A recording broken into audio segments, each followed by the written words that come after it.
Media Group station, broadcasting live from the Comcast Business Studios, powering possibilities. 97.5 The Fanatic and 97.5thefanatic.com. Now, a Fanatic special. Phillies spring training, live from Baycare Ballpark in Clearwater, Florida. Here is Andrew Salchunas on 97.5 The Fanatic and 97.5thefanatic.com. And a good Tuesday morning, Philadelphia. I'm Andrew Salchunas, the midday show, 97.5 The Fanatic, and it is day 2, unfortunately, the final of 2 days for me broadcasting live down here in sunny, beautiful Clearwater, Florida. Out in left field of Baycare Ballpark, right next to Frenchie's, the just incredible establishment that they have here in Baycare and all up and down the strip in Clearwater. Doing the show, there's a game coming up at 1 o'clock, so if you're going to be in the area, if you're coming to the game, make sure you stop on by, say hi. I'm literally just right in left field. Like, I'm going to be in the way of people walking by. I almost feel bad. But, yeah, we're doing the show. Yesterday was incredible. Had a lot of great conversations. We had Phillies reliever Jeff Hoffman on yesterday. We had Derek Hall, Larry Bowa, the legend, stopped by yesterday. Jason Stark, Hall of Famer, came by yesterday. And then, of course, Zach Wheeler's press conference we aired because he signed his 3-year extension. We had the Jason Kelsey press conference. So yesterday, flew by. I feel like I didn't even work. I'm not joking when I said that to Bob. Yesterday was probably the easiest day of my job ever. So I'm expecting more of the same today. We already had Matt Strahm. We recorded him earlier today. So we'll play that later on at 12:30. It's going to be another busy day, but not as hectic. So yesterday, I think I took one call yesterday. I didn't have the time to get to callers, and I apologize because Jason's press conference basically took over the entire 1 o'clock hour. We had all those guests lined up. So a little bit more time for you guys today on the phones at 610-632-0975. And it's an open-ended Phillies conversation, right? I'm down here. It's spring training. The vibes are great. Everybody's excited for the season. Every player that I've talked to has talked about the business-like feel. Also still the fun-loving atmosphere that they have that we know all about, right? The dancing on my own, all those great videos of them celebrating the clubhouse after winning. But there's almost like a business-like feel because they realize, and that's the sentiment that I've got from a lot of people, they realize that they fell short last year. From players to people that work for the Phillies, Larry Bowa straight up said it, look, we give Arizona a ton of credit. There's no bad teams in baseball that are in the playoffs, but we should have won. And they realize that, and they're back this season with vengeance, and they're ready to take it to the next level and hopefully bring home a World Series trophy. And I kind of want to revisit the conversation that I brought up yesterday that, again, we didn't really get to dive into too deeply because of everything we had going on. So I want to revisit that today, and it's how you're going into this season and how you are handling this season as a Phillies fan. And at one point during the show yesterday, I went back to a Twitter poll, and we got Ray Dunn back at the studio today. Ray and I did this poll probably about a month ago. It was February 15th. And I asked the question, have the Phillies reached the territory of wake me up when? And that wake me up when conversation is what we have with the Sixers, it seems now, every single season. And I wondered if the Phillies reached that territory. And I remember when we brought that up, I said to Ray, I think there's a lot of people that have that feeling, but it's probably still going to be a vocal minority. That poll ended up finishing at a 50-50 split. 50% of people said, yes, wake me up when. And when I realized that, because I don't think we ever finished that poll. I think we did it. We talked about it. We probably updated you guys on the results. I don't think we ever looked at the final results. When I saw those final results yesterday, when I'm hanging out here at Baycare, I got sad. Because I'm looking around the diamond. I'm looking at the guys getting set. I'm looking at how good this team's going to be. And the sentiment from a lot of people are like, yeah, the team's great and all, but I don't care. Wake me up when they get to the playoffs, or wake me up when they get to the NLCS. Wake me up when they get to the World Series. And it kind of brought me down a little bit. I was not angry. I was sad because I feel like you're going to miss out on a lot of fun, just like how a lot of people missed out on the Joel Embiid 70-point performance earlier this year. And I know I ended up playing out the same way that a lot of people expected with a Joel Embiid injury. And by the way, I think we'll get an update at some point today from Joel Embiid because I think this is 4 weeks since the surgery happened, and they said 4-week evaluation. So we might be able to get an update on Joel Embiid at some point today. But you guys missed that 70-point performance. I say you guys, I mean a lot of you, because we did the show the day after, and there were people that didn't care. they were like, yeah, I don't care. Like, wake me up when he does that in the playoffs. Wake you up when the Sixers get out of the second round. And I'm sad to know and realize that a lot of people are going to be like that with the Phillies already this year. And my goal by the time I get out of here and by the time we get to first pitch on opening day, I want people to move away from that sentiment, right? Because you look around this team and you don't want to miss what could be one of the better teams in Phillies history, right? I understand all you want is a World Series. I get it. I have those expectations too. I have those demands too, right? They put a lot of money into this team. And I go, yeah, you got to show up and take care of business. I will never forgive the Phillies for how the NLCS played out. I will never forgive them because they should not have lost that series, being up 2-1 and then being up 3-2. And those two games coming back to Philadelphia where it's 4 hours of hell, right? And how it's one of the best home field advantages in Major League Baseball and all of sports. And then we quickly found out that may not be the case, right? We brought it, but the team didn't necessarily bring it. They got tense, and the moment ended up getting too big for them. And, Jeff Hoffman pretty much said that it was a tense atmosphere. And playing loose is a big deal, and that's something that they take pride in that clubhouse. But the moment got big, and they felt tense, and so they struggled a little bit. So I wonder this year, look, I get it. We all have those World Series expectations, but man, it's a long season. It's 162 games, and I don't want you missing great moments because 162 games, there's going to be a lot of great moments provided over a season like this. So I would love to hear from you guys again today, 610-632-0975. Or not again because we didn't really have time to take calls yesterday, but I would love to hear from you. If you are a part of literally half the fan base, right, we run that poll, it's 50-50, half of you say, wake me up when?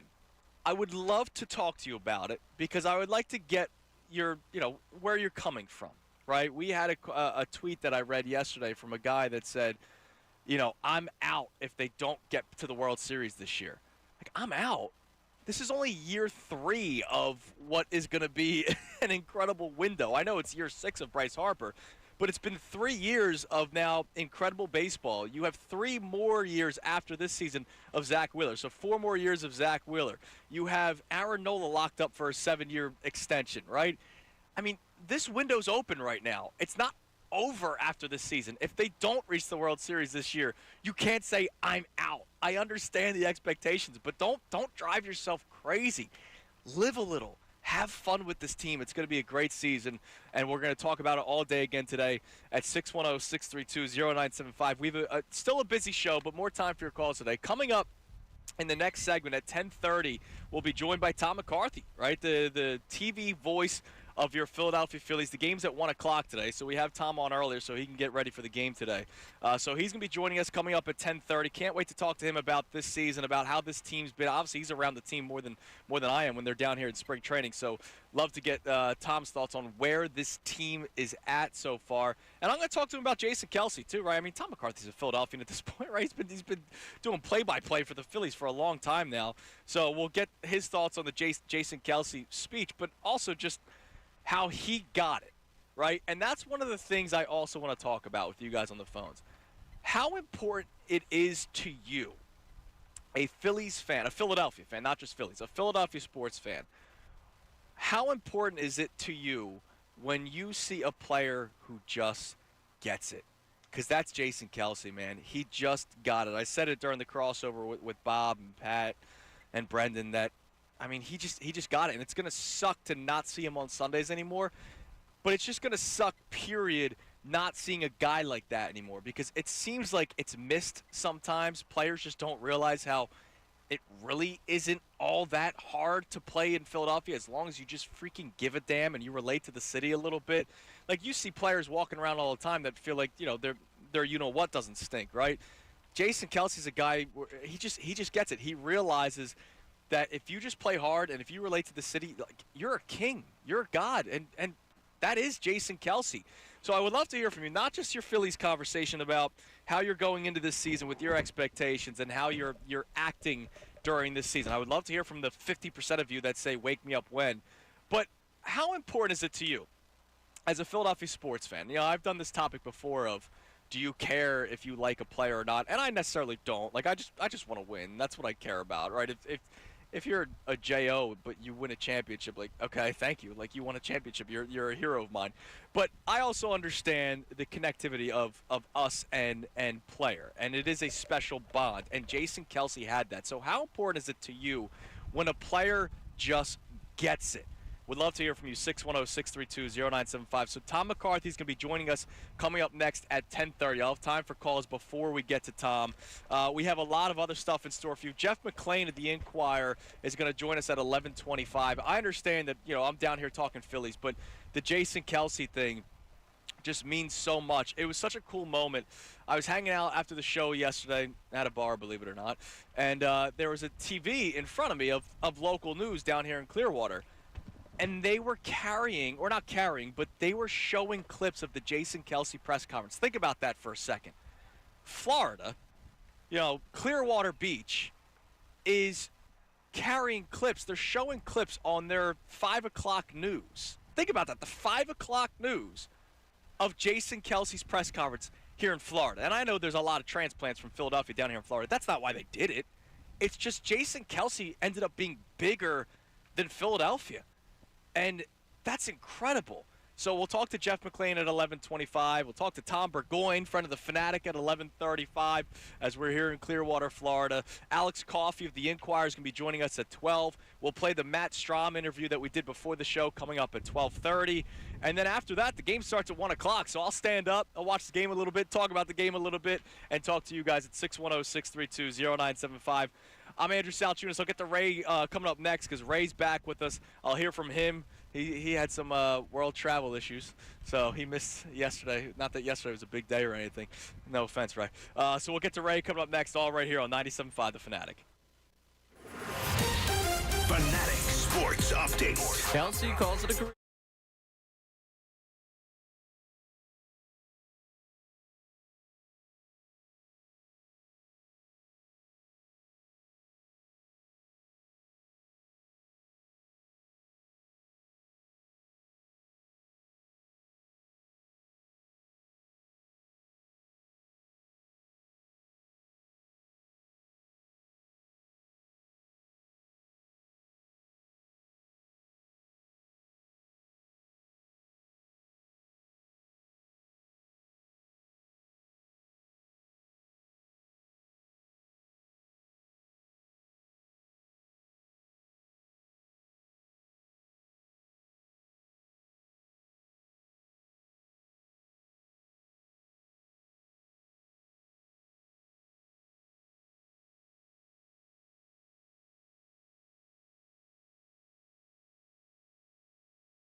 ballpark is Andrew Salchunas on 97.5 The Fanatic and 97.5thefanatic.com.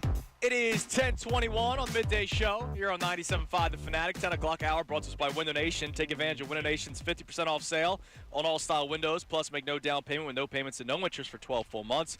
Call 866-90Nation or visit windownation.com.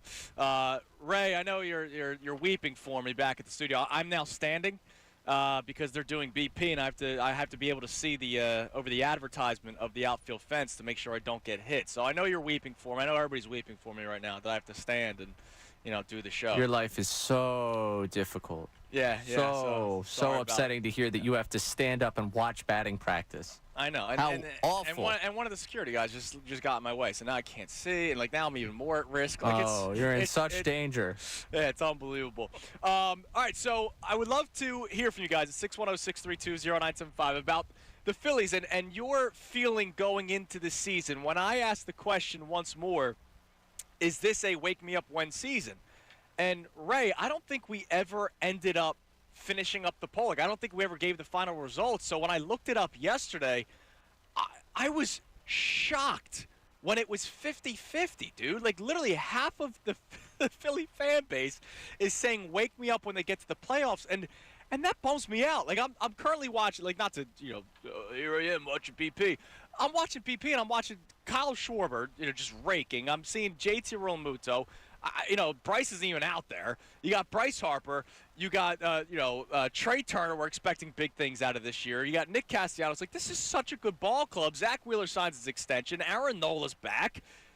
And we're 50% of the city is basically saying, poo-poo, I don't care. Wake me up when I get to the playoffs. That's upsetting to me, man. Oh, it's horribly upsetting. It's terribly sad to have that type of mindset, but it's not necessarily the most surprising thing, given I remember when that season ended last year, you and I having the conversation about, wow, did the magic and the fun with this team just kind of evaporate with this fan base? Yes. Did the just, vibes, this is great, let's just keep rolling like this, did it all just kind of come to an end right there? Well, I think it did. It did. I think people are going to be like, all right, well, this is a business-like feel this year. But, it's 162 games. It's a long season, and we're just going to basically ignore it until they get to the playoffs. I get, you're going to – you know what the people are going to say. There's going to be people when they clinch a playoff spot, hopefully winning the division. But they're going to clinch a playoff spot, and, they're going to be dancing in the locker room, and there's going to be some Philadelphia fans that are like, yeah, this is great and all, but I've seen this before. It's time to win a World Series. I understand that. But for people to almost check out until the playoffs arrive, that's, I don't know, it's kind of disappointing when this could be a very good ball club. As long as they don't have a slow start to start the season like they have the last couple of years, this is a team that should win 90 games, 90-plus. And a slow start would be concerning with this team, given the health of Harper to start this season and the schedule they have. Right. They should not get off to a slow start. No, right? And I think it was Larry Bowa with you yesterday that was talking about the World Baseball Classic and what it might have done to them last season. You don't have those built-in things where it's oh, yeah, slow start, we could dial this up one more time. That's the one. Look, it's Larry Bowa, so I'm going to take his word for it. It's one excuse I just don't get because, it wasn't just the Phillies that were in the World Baseball Classic. There are a lot of teams in the one of the things I laugh at all the time is, it's not hitting season yet. Well, I see guys with 10 home runs through the first 2 months of the season. How come it's just Philadelphia? That's not hitting season here. Yeah, it's not hitting season in Philadelphia, but it's literally hitting season everywhere else across Major League Baseball. So that's the one thing that I always laugh at. But then again, it's held true. It's held true to Philadelphia. We've seen how once it strikes June, Kyle Schwarber wakes up and the rest of the team wakes up, and then all of a sudden they're going on these ridiculous win streaks, or they're winning 8 of 10 in every 10-game increment. It's amazing. But if you get off to a slow start this year, yeah, people are gonna be bummed out. But if they get off to a hot start, I don't want people to just ignore that they're getting off to a hot start and say, well, I don't care. Wake me up when they get to the playoffs. That'd be disappointing. So I just want people to find their ways, enjoying themselves a little bit. Now, do me a favor. I would love to play the Jason Kelce clip from yesterday when he talked about the Philadelphia sports fans, because the other conversation I want to do today at 610-632-0975 is how much it matters to you. How much it matters to you when you can relate with a player or you love a player as much as Jason Kelce. Here he is talking about Philadelphia yesterday. No one celebrates their own like the city of Philadelphia. Athletes become demigods in this city, even ones whose deeds span decades before. The Eagles are the #1 ticket in town, the most talked about thing at nearly every moment. With that amount of attention, you better be ready to overcome the lows that will happen and be ready to persevere in the face of the criticism. They will let you know when you are not performing well, but they will also love you if you show effort, aggression, desire, the will to fight. They will love you in this city if you love it the way you love your brother. You will be loved by going above and beyond to show that you care, because they care. They've been caring for generations in this town about this team, and they aren't about to accept a bunch of excuses and soft-ass nonsense representing the name on the front of the jersey, something they've invested their entire lives in. If you don't like what the fans and media are saying as a player, it's very easy. Love them, treat them like your brothers, and go out and play your balls off. Now, why Play is your that heart on so your sleeve, hard? and I guarantee you change those narratives. Now, why is that so hard for some athletes to understand? Like, I really don't. Like, look, I understand. We're crazy, right? Like, we're lunatics.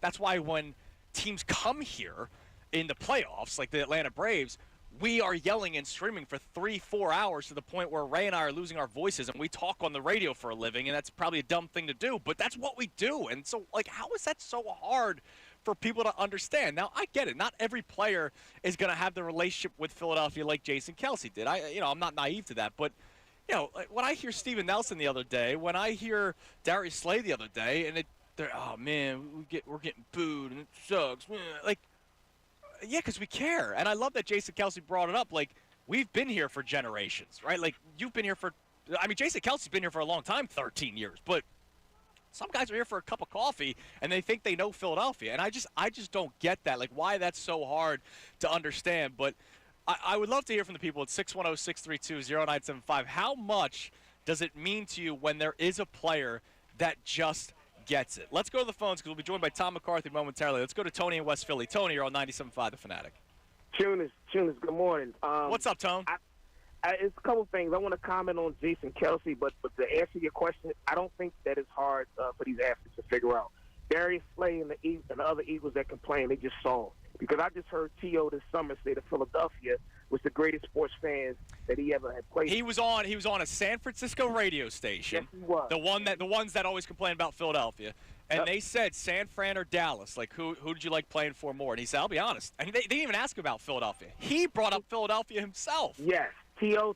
had his own chant. And one thing we love about T.O., although we didn't, may not like, his off-the-field antics, T.O. got on field and was probably one of the greatest Eagles that's ever played in the city.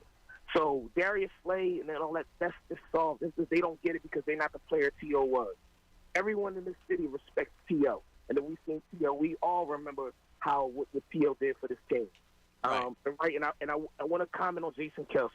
I love Kelce. The speech had me in tears, but there's a narrative going around that Jason Kelce is the greatest Eagle of all time. I'm 45 years old. I started watching the Eagles in 1985, the Buddy Ryan, Randall Cunningham era. Listen, Jason Kelce, if you want to talk to love, he's like Chase Utley and T.J. McConnell.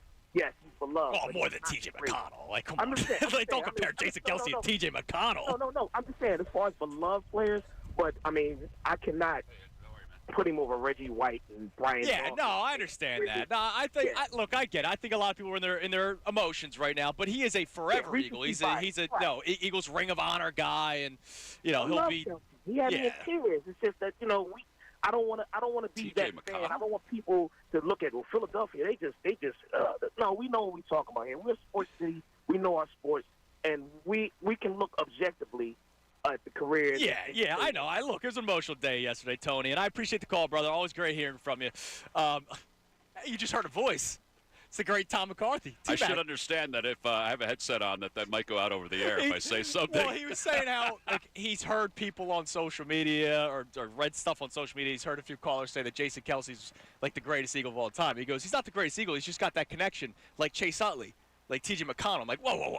Oh, okay. Right. Yeah, but even still, we don't have that connection. Like, T.J. McConnell's a nice story. He's a very nice story. What's up, Tom? How you doing, man? I'm good. Thanks for coming by today. Yeah, no problem. I appreciate it. I mean, I know it's tough, walking around the concourse here in Clearwater. And it is a great place. I mean, it's a great place. It's people always ask about spring training, and I said it's just something different. There's a different vibe about it. Yeah. You got the backfields. I mean, we're looking over our shoulders. I was watching Nola throw a few backfield. pitches Yeah, back Nola there, was throwing. Yeah, it's just a great place. They got the pickleball court. They got some kind of soccer field too. I'm not sure what's going on there. It's like it's a backwards diamond. Yeah, I'm sure it's some sort of agility drills. Yeah, right. exactly. They got to work hard. They got to get ready for the regular season. Before I even get to the team at hand, I got to ask you for some tips because I was already watching BP and a couple came close. You're Mr. Outfielder. When you did the show out in the outfield, you caught the home run ball. Somebody actually said something to me about that today. Brandon Marsh said something to me about really? that today. Yeah, he goes, "Hey, I was watching a video of you catching." I said, "Yeah, it's the most athletic thing I've done in the last 35 years." That's awesome. Actually, I should probably maybe in the last 40 years. So what do I do? I mean, at 1 o'clock, I'm on till 2, so I got an hour. You have to stand because you can't see over this fence. That's what I was just doing. That's why I was standing during the BP just now. They just ended, so I guess I could sit down for a little bit. I will say that the ball is flying today. And it's blowing out our way. And it's blowing out here, yeah. Yeah, so it's going to be an interesting one today. I'll have some fun. So make sure, you give me some love, right? If there's a home run hit this way. The first thing you need is you do need a glove. I mean, people say all the time that grown-ups shouldn't bring gloves to the games. I say that those folks have no idea. Right. Those people that say that have no idea. It doesn't matter how good you are, how athletic you are, how aware you are. It's gonna hurt like hell. It's gonna hurt like hell. Yeah, so you need a glove. Yeah. I only had a glove that day because Stairs was doing a piece for the Open, and Matt never had a glove. Right. At least the last 5 years of his career. So I used to always have a glove and a bucket of baseballs in my truck. That's cool. Because my one son who's still playing, right. You never knew when there was a batting practice that was going to break out. So I just happened to have my old first baseman's mitt from high school and college with me in the truck. So that's the only reason it was sitting on the table at that time. Awesome. I would not have caught that ball barehanded, and if I would have been in a cast. Yeah, probably. Because it was smoked. Yeah, who hit it? Freddie Freeman. Yeah, that ball was definitely smoked. But it still sits on my desk at home with the ball inside of it. That's cool. Yeah. That's cool. Yeah. So, look, I mean, last season, obviously, disappointing finish. They dropped a 3-2 series lead in the NLCS against the Diamondbacks. But I've talked to a couple of the players, and I'm sure, obviously, you have. I've talked to a couple of players. It seems like they got a great attitude coming into this spring. Yeah, they do. I do think that it bothers them like it would. Like you would hope it would. But it really does bother them that they lost. I think it bothers them that they even left Arizona without the trophy. Right. Because they should never have left Arizona without the trophy. They were dominating that series. So I think that really bothers them. Yeah, and I think it seems like the attitude's great because some teams might collapse after something like that, whereas these guys, because you have a lot of familiar faces, right? The core is still here. Obviously, you have some new players here, as you do every single year in baseball, but the core's still here, and they're coming back with vengeance, it almost seems. I would think so. I mean, listen, there's very few changes that this team is going to make. You may have a different guy off the bench. I mean, Pache may be off the bench instead of, let's say, Jake Cave, or you could have a different reliever in the bullpen because you need a long man. The starting rotations there's probably a spot that could be had if guys aren't totally healthy. Beyond that, everything's the same. Right. Everything's the same. Yeah, it's a good ball club. So what have been some of your favorite stories so far this spring, watching these guys play? Well, I mean, off the field, it was Larry Bowa's hole-in-one. That was the funniest thing in the world. I talked to him about it yesterday. It was really funny. I asked him, hole-in-one or winning the World Series, what was better? He actually had to think about it for a second. Yeah, that's because he's getting old. That's the only reason he has to think about it. No, so that's been great. I do think that the subtle battle for whether it be for center field or just for that extra bench spot has been really cool to see. Now, I don't know if Pache is going to make the team. He's out of options. So my thought would be is that he would. People ask me if he'll be the everyday center fielder. I don't think that. I think it's still Rojas's job to lose. But to me, that's one of the cool things. And I obviously think locking Wheeler up to the extension is going to be huge moving forward. I mean, and I think we had a sense that was going to happen, but we weren't sure. But I think that's a huge part of this year and the next couple of years for this organization. I had Jason Stark on yesterday right after the news broke, and he talked about how It's a lot of money that Zach got. And It's a lot of money. He got paid the likes of Verlander and Scherzer, and those guys have 6 combined Cy Youngs. Wheeler 0 should have had the 1. I still think he definitely should have had the 1. He got robbed. I still to this day, I truly, and I don't really get caught up in a lot of that stuff because a lot of it's subjective, but I still to this day cannot see how any sensible baseball voter would not have voted for Zach Wheeler for that. Wheeler was going 6-7 innings that year. Exactly. Burns was going 4 into the 5th maybe. If you even look at the 7th inning on that year, he was head and shoulders ahead of everybody else. Right. But it was even the other numbers. I mean, it was, to me, there was no comparison. But I don't have a vote, and somebody else does, and I don't think that they looked at it the way you should look at those votes in this day and age, and it's unfortunate. But even so, even though Wheeler doesn't have the same trophies like those guys do, he's been one of the better pitchers in baseball. No doubt, no doubt. And again, you can't. I mean, Scherzer and Verlander are probably Hall of Famers in their own way, so it's hard to compare them. But he's younger, and he's also had he's had a little blip physically with a tired arm, but that's it. So knock on wood. He's been pretty durable. He's a totally different pitcher than he was when he was with the Mets. How excited are you for a full season of Bryce Harper? Knock on wood once again. Full season of Bryce Harper, and at first base. Yeah, I think it's big. I mean, we saw yesterday he made that one play. I mean, he's really athletic, and we all know that. Unreal. He's going to win a Gold Glove at first base, I think. I don't know if it'll be this year, but I do think before it's all said and done, he's going to win a Gold Glove. So I'm excited, A, that he's healthy, B, that he looks great, but also that he knows where he's going to be for the foreseeable future, and that's over at first base. Now, you know these guys on a much more personal level than a lot of us from afar, and I asked Larry this yesterday. I'd love to get your input on it. So Nola, we know he struggled a little bit during the regular season, but obviously once it was Red October, he locked in again. Mm-hmm. How much of it do you think was the looming free agency that may have gotten to him? And I don't know. There's very few things that bother him. Right. Or at least that he lets anybody know bothers him. He is he's extremely competitive, but I say that, but then I also know he's pretty laid back. Mm-hmm. He was going to get paid. Right. And I think he knows that. But, I mean, maybe it does. I will say that we had him on the air, I think, after Game 1. And I mean, he and I know each other. We've known each other for a long time. We have a really good relationship. But I thought on the air he was really good. Like, I thought he was loose. I thought he was calm. I think the fact that, he and Hunter are expecting their first child, I think he settled in his world outside of baseball, and I think he settled in his world in baseball, and I think that really is a big deal. Aside from playing, how much of an impact do you think it will be losing Rhys Hoskins from a locker room standpoint? I think it's probably bigger than people realize. He is, to me, one of the top 3 players that I've dealt with in my time in the big leagues and the minor leagues. I always say that Chris Young is one of those guys that he's the president of the Rangers, who's one of my favorite people of all time. But Rhys is top 3, and his impact on our organization exceeds baseball. And there's so many things that he and Jamie did in the community that a lot of it isn't even talked about. Right. So I do think that in the world of baseball, you will move on, and we will move on as an organization. But we'll be hard-pressed to find somebody that has had his fingerprints on as many things as he's had over the years. And I remember he was great, tough situation, but when everything was going on with Odubel Herrera, Rhys was the guy that was in front of the camera. He's always the guy. He was the guy that was willing to always speak. And that's something that they're going to probably need to find the next person. I know Bryce is always willing to speak, but that's a big part of a locker room, the guy that's willing to take the brunt of questions. He did so much. And believe me, I know that Bryce is a better defender at first base. Yes. No doubt. But can you find 30 home runs in, let's say, left field? Because you figure Castellanos would move to left, Harper would be in right, or vice versa if Rhys was at first. Can you find that? That's hard in this day and age. So, especially from the right side. Especially from the right side in a lineup that has Schwarber, has Stott, has Harper, as left-handed hitters, has Marsh.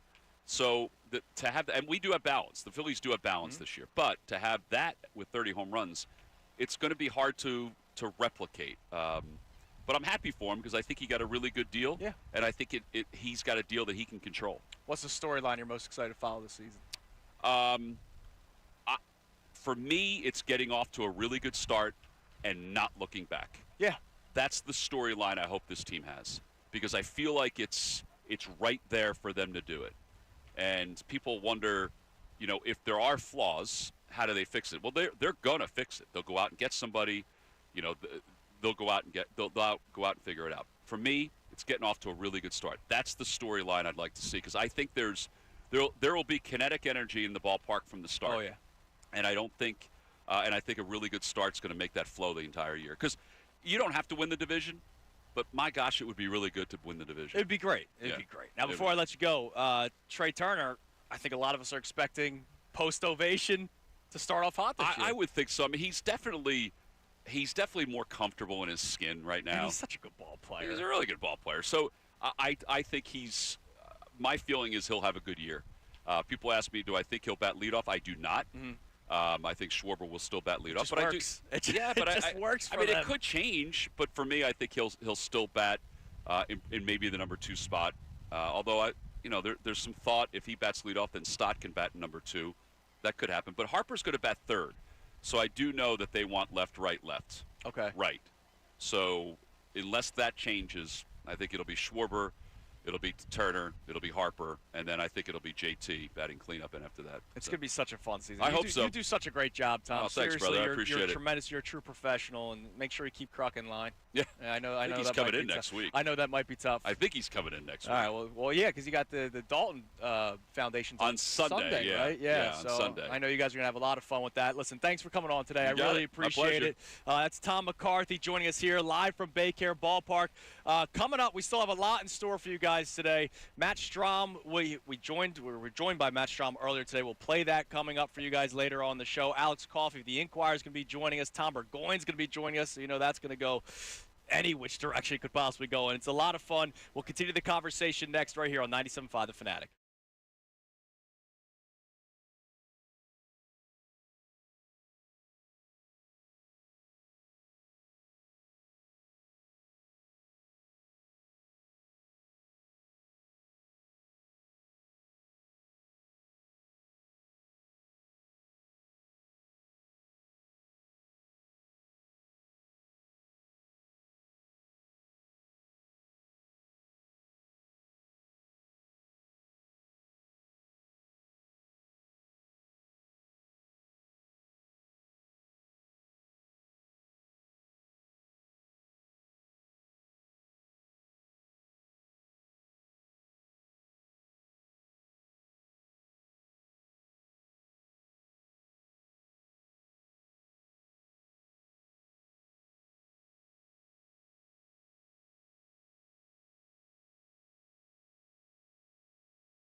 Monday Night Baseball from ESPN.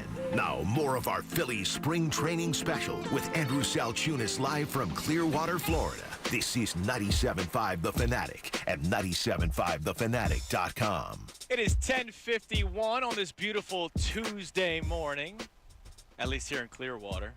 I heard, 42 and rainy back up north, Ray? Yep. Traffic filled on the way into. Yeah.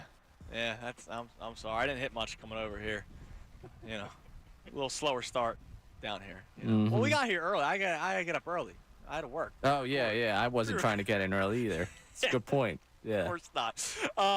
So, yeah, I want to thank, again, the Phillies. I'm going to, obviously, when the show's up and done, I'll do the big thank yous. But thanks to the Phillies for having us down here. John Brazier, the director of fun and games for the Phillies, who just does such a tremendous job making sure that, you know, everything is run correctly, not just for us with the radio, but, like, anytime there's a big first pitch, you know, come playoff time, we're always like, oh, who's going to throw out the first pitch? That's all John and his team.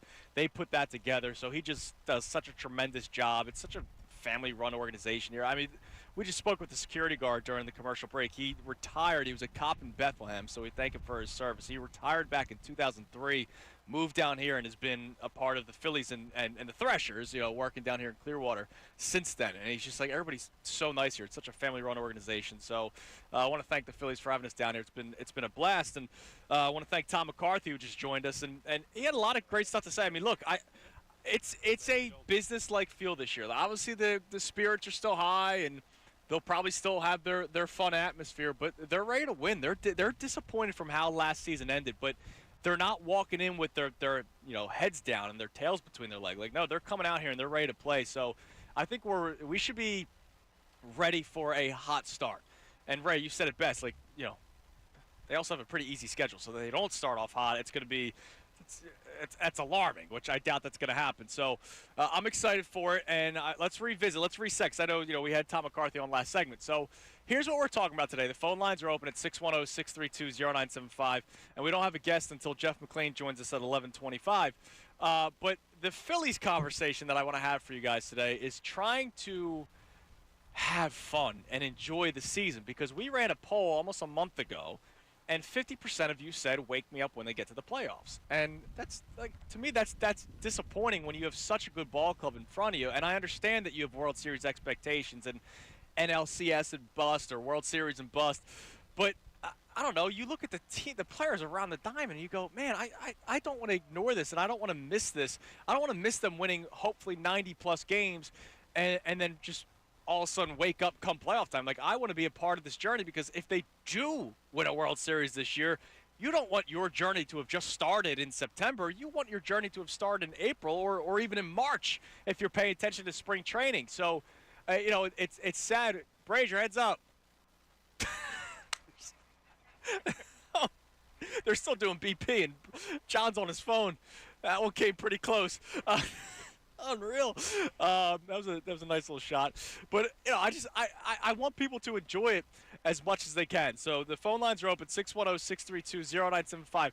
Who do we have, Ray? Todd? Is it Todd in Fairmount? Let's go to Todd in Fairmount.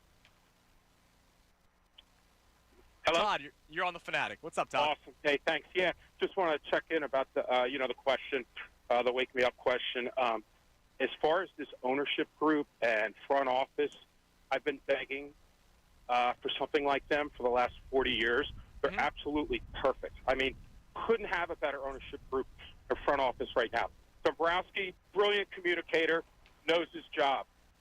Absolutely. I'm not a wake up and, you know, ask me in the playoffs guy. I'm a wake up when the World Series comes. That's where I stand right now. So you're not going to – I'm sure you're going to watch games, but you don't – Of course I am. I'm addicted. Yeah. But you're not really, like, invested unless they get to the World Series? Well, personally I'm invested, but more I'm financially invested. The money I spent just in the last 12 months puts me in the boat of wake me up for the World Series, because I've been kicked in the teeth down there so many nights in the last 12 to 24 months. How much more can we take? I mean, you could be a team that's not even in the playoffs. Well, I don't live in Pittsburgh. I live in Philadelphia for a reason. I mean, look, I understand the financial aspect of it. I get it. Trust me. I mean, you could talk to Ray, who's the producer of the show, who he was paying his way to get into all those games, and I know the starting rate in radio, right? It's not easy, but financial implications aside, like. At least they're in these opportunities, right, Todd? Like, you're almost saying like it almost sounds like you're disappointed that you spent money. Well, after last year, I am disappointed. Look, you could be angry. I will never forgive them for losing the way that they did in the NLCS. I will never forgive them for that. They should have won, but what are you gonna do? Here's, you know what? Do this when you get Middleton on. Ask him if he's a wake me up playoff or wake me up World Series guy. Because from the sounds of his preseason speech to the guys, he's a wake me up World Series guy. Yeah, he wants to win. Yeah, he wants his bleeping trophy back, right? That was the statement he made years ago now. Absolutely. So that's your final answer. The owner is a wake me up World Series guy this year.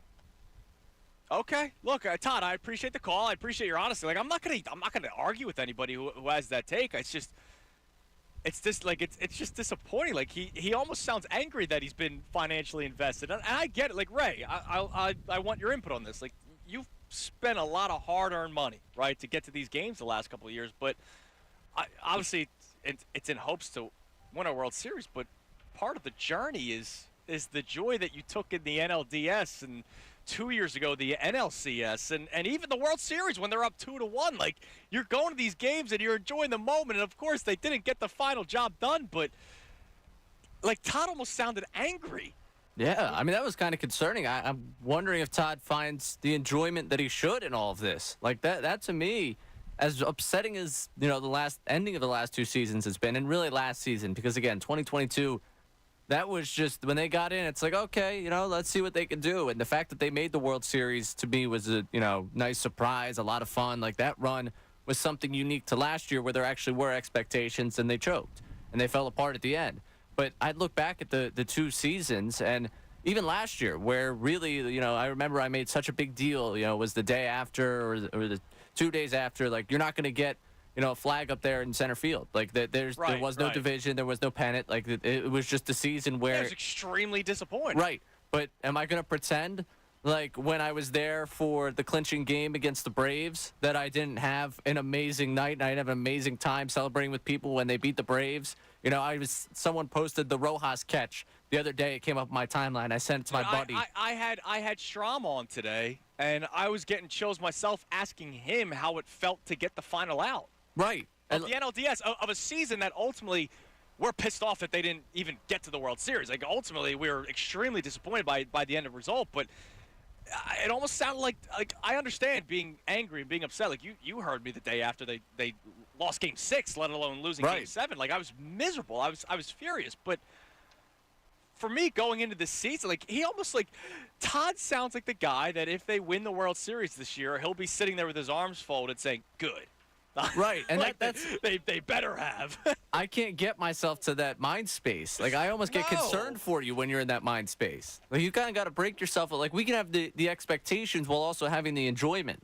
Like I have expectations for this team, but man, am I not going to go about enjoying this? And especially given what you invest into it, that's even more reason to enjoy the good things you see down there, and not necessarily you get frustrated and caught up in the moment of the ending. And I'll be mad at them for the end of last season for a good long time, but forever. Like unless they win a World Series this year, like I get it. Like I'm always going to be disappointed. Like and they know it. I had Larry Bow on yesterday. He talked about how, look, all due respect to Arizona, but we should have won, and it was lined up for us. Jason Stark has talked to a lot of players, and Stark said yesterday these guys believe that they should have won the World Series last year. Matt Strahm, we'll play the interview. He straight up says, like, we didn't reach our goal. Like they're angry about it just as much as we are, and they're probably more emotional about it than we are because they're the ones that are actually playing. But to just sit there and say, I've invested so much money into all this, they better win a World Series. Well,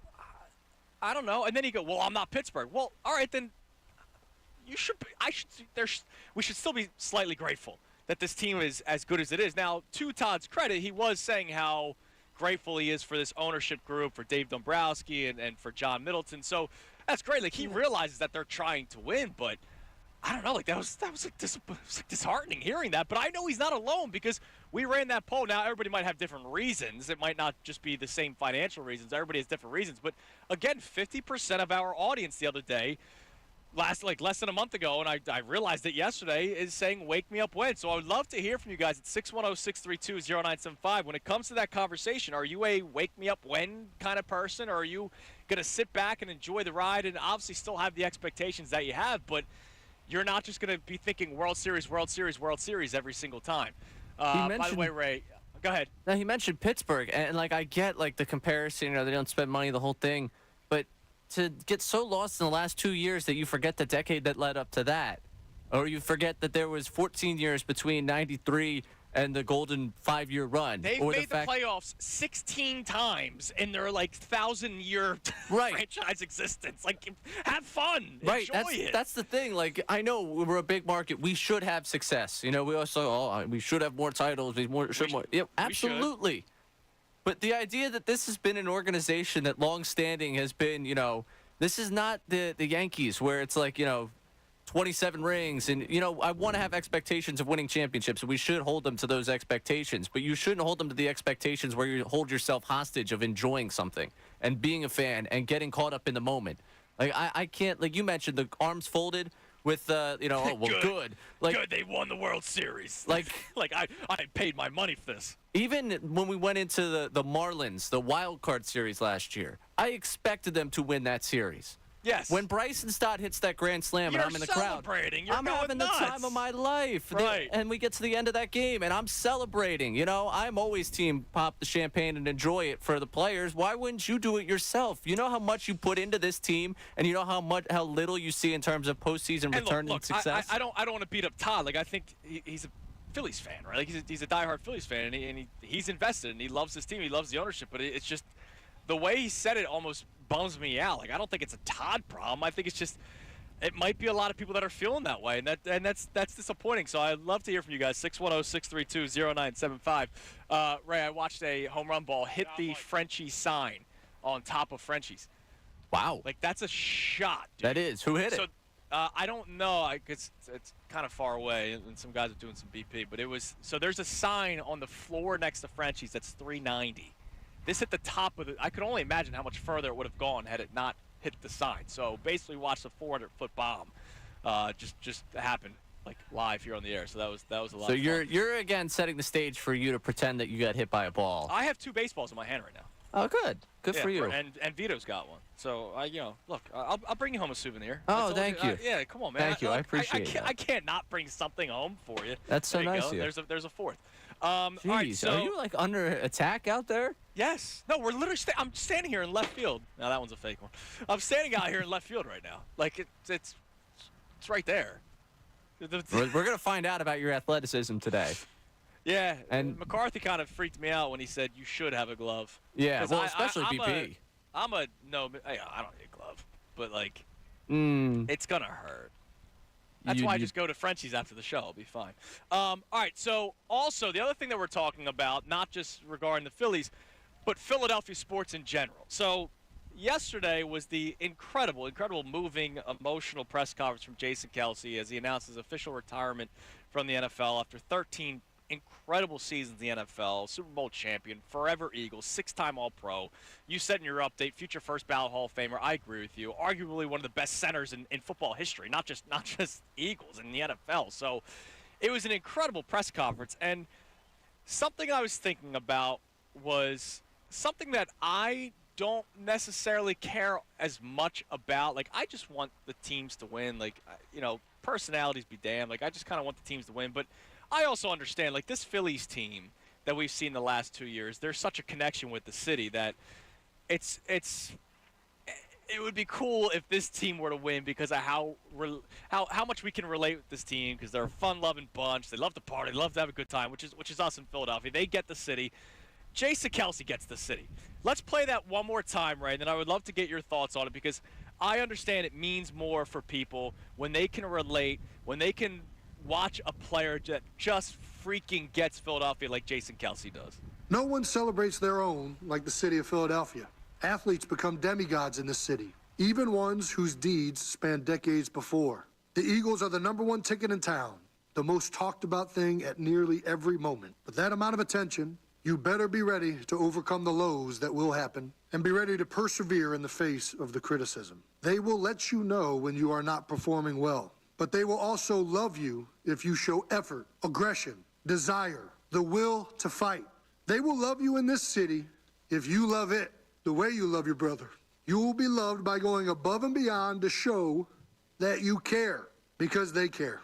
They've been caring for generations in this town about this team, and they aren't about to accept a bunch of excuses and soft-ass nonsense representing the name on the front of the jersey, something they've invested their entire lives in. If you don't like what the fans and media are saying as a player, it's very easy. Love them, treat them like your brothers, and go out and play your balls off. Wear your heart on your sleeve, and I guarantee you change those narratives. I mean, that's just beautiful, and it just makes sense. And there's athletes that just don't get it. Now, sometimes athletes don't get it, and they're, like, really good at what they do, and so we celebrate them, right? Like, there's sometimes where players don't get Philadelphia. Like, not everyone is Bryce Harper, where he's a future Hall of Famer and also gets the city. Jason Kelce, future Hall of Famer, and gets the city. There are Hall of Famers that have played in Philadelphia that they probably liked playing in Philadelphia, but I think we love them just because they're also good. But then there's some athletes that, like, they're not Hall of Famers, but they just get the city even more. Like, one of the biggest issues with Ben Simmons that we've had is that he just didn't freaking get the city. Even when he was an all-star, he just didn't understand the city. Always taking the cheap shots and the Instagram posts and all that kind of stuff. And then when I hear the Darius Slay clip, like, I know, Ray, when you and I did the show last week, when that stuff came out, we understood where they were coming from, and, it was still annoying, but we understood where they were coming from. And then Jason Kelce, 3 days later, has that speech, and I go, you know what, screw Darius Slay for what he had to say, right? Like, just listen to what Jason Kelce has to say, and this is coming from a Darius Slay fan, right? Like, I'm not sitting here trying to rip Darius Slay, but, like, he's talking about how, yeah, man, it's tough going in the locker room, getting booed and all that kind of stuff. And, like, all right, yeah, I get it from a human element. But then I hear Jason Kelce say that, and I go, you know what? Like, why am I defending this dude? Why am I defending anybody that has something to complain about when it's really not that hard? And, yeah, when your team's losing, we're going to have a certain feeling, especially when you go from 10-1 to 11-6. So I'll ask you, Ray, how much does it matter to you? And I would love to hear from the people on the phones at 610-632-0975. When there is a player, and I want to say forget the Hall of Fame player in Jason Kelce, but when there's a player that just straight up gets Philadelphia, how important is that to you? Oh, it's massively important, because when they understand it, they can understand where we're coming from, and I think it doesn't lead to the type of friction that we've seen in some other relationships with player and city. And I think Jason Kelce got it at such a high level that it also, it can translate to the locker room that he's in. I loved listening yesterday. The best show ever was talking a lot about the leadership, how you replace that leadership. And I think it's a massive conversation with this team, because you had someone in that locker room that wasn't just a leader, but a leader who understood where they were.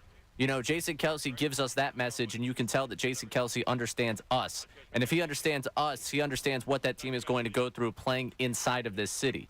So I think, to me, that's a massive piece of his legacy and a massive piece of what he is.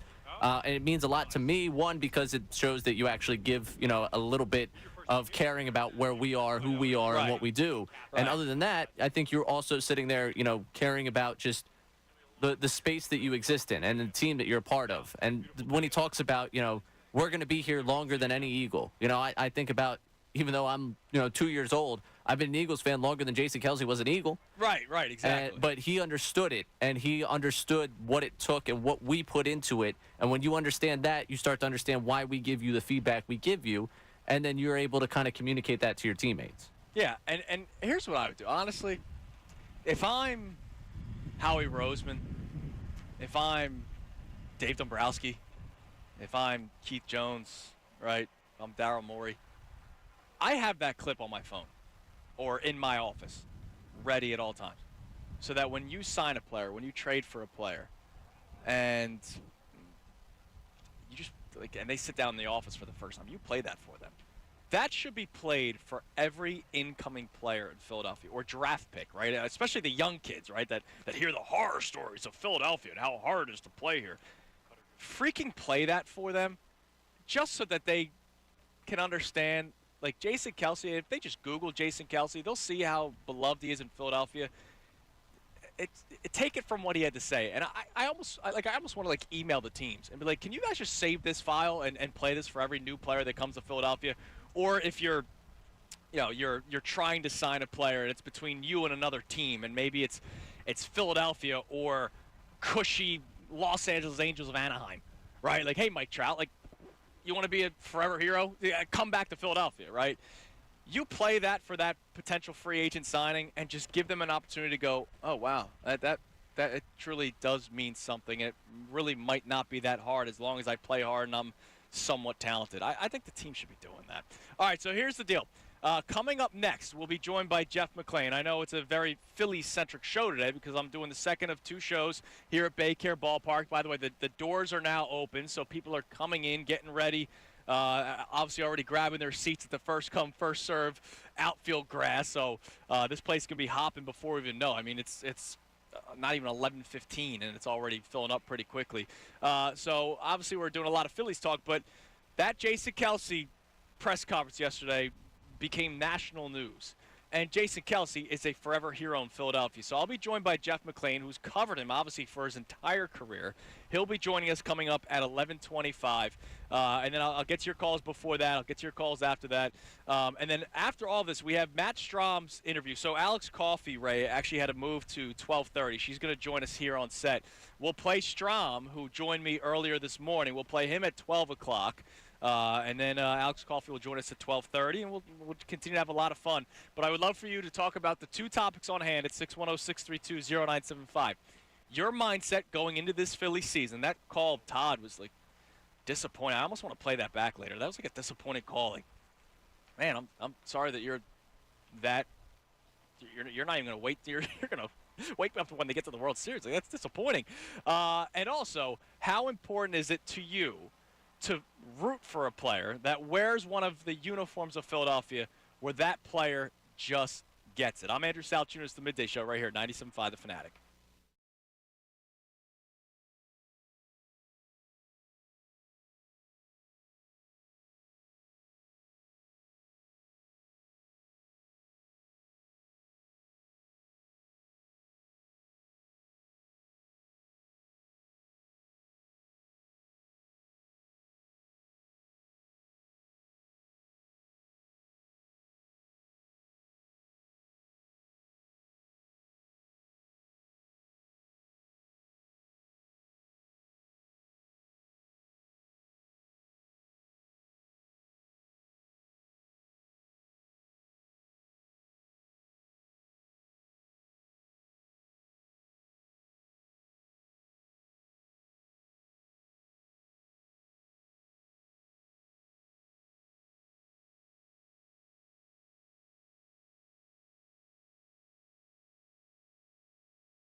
97.5thefanatic.com.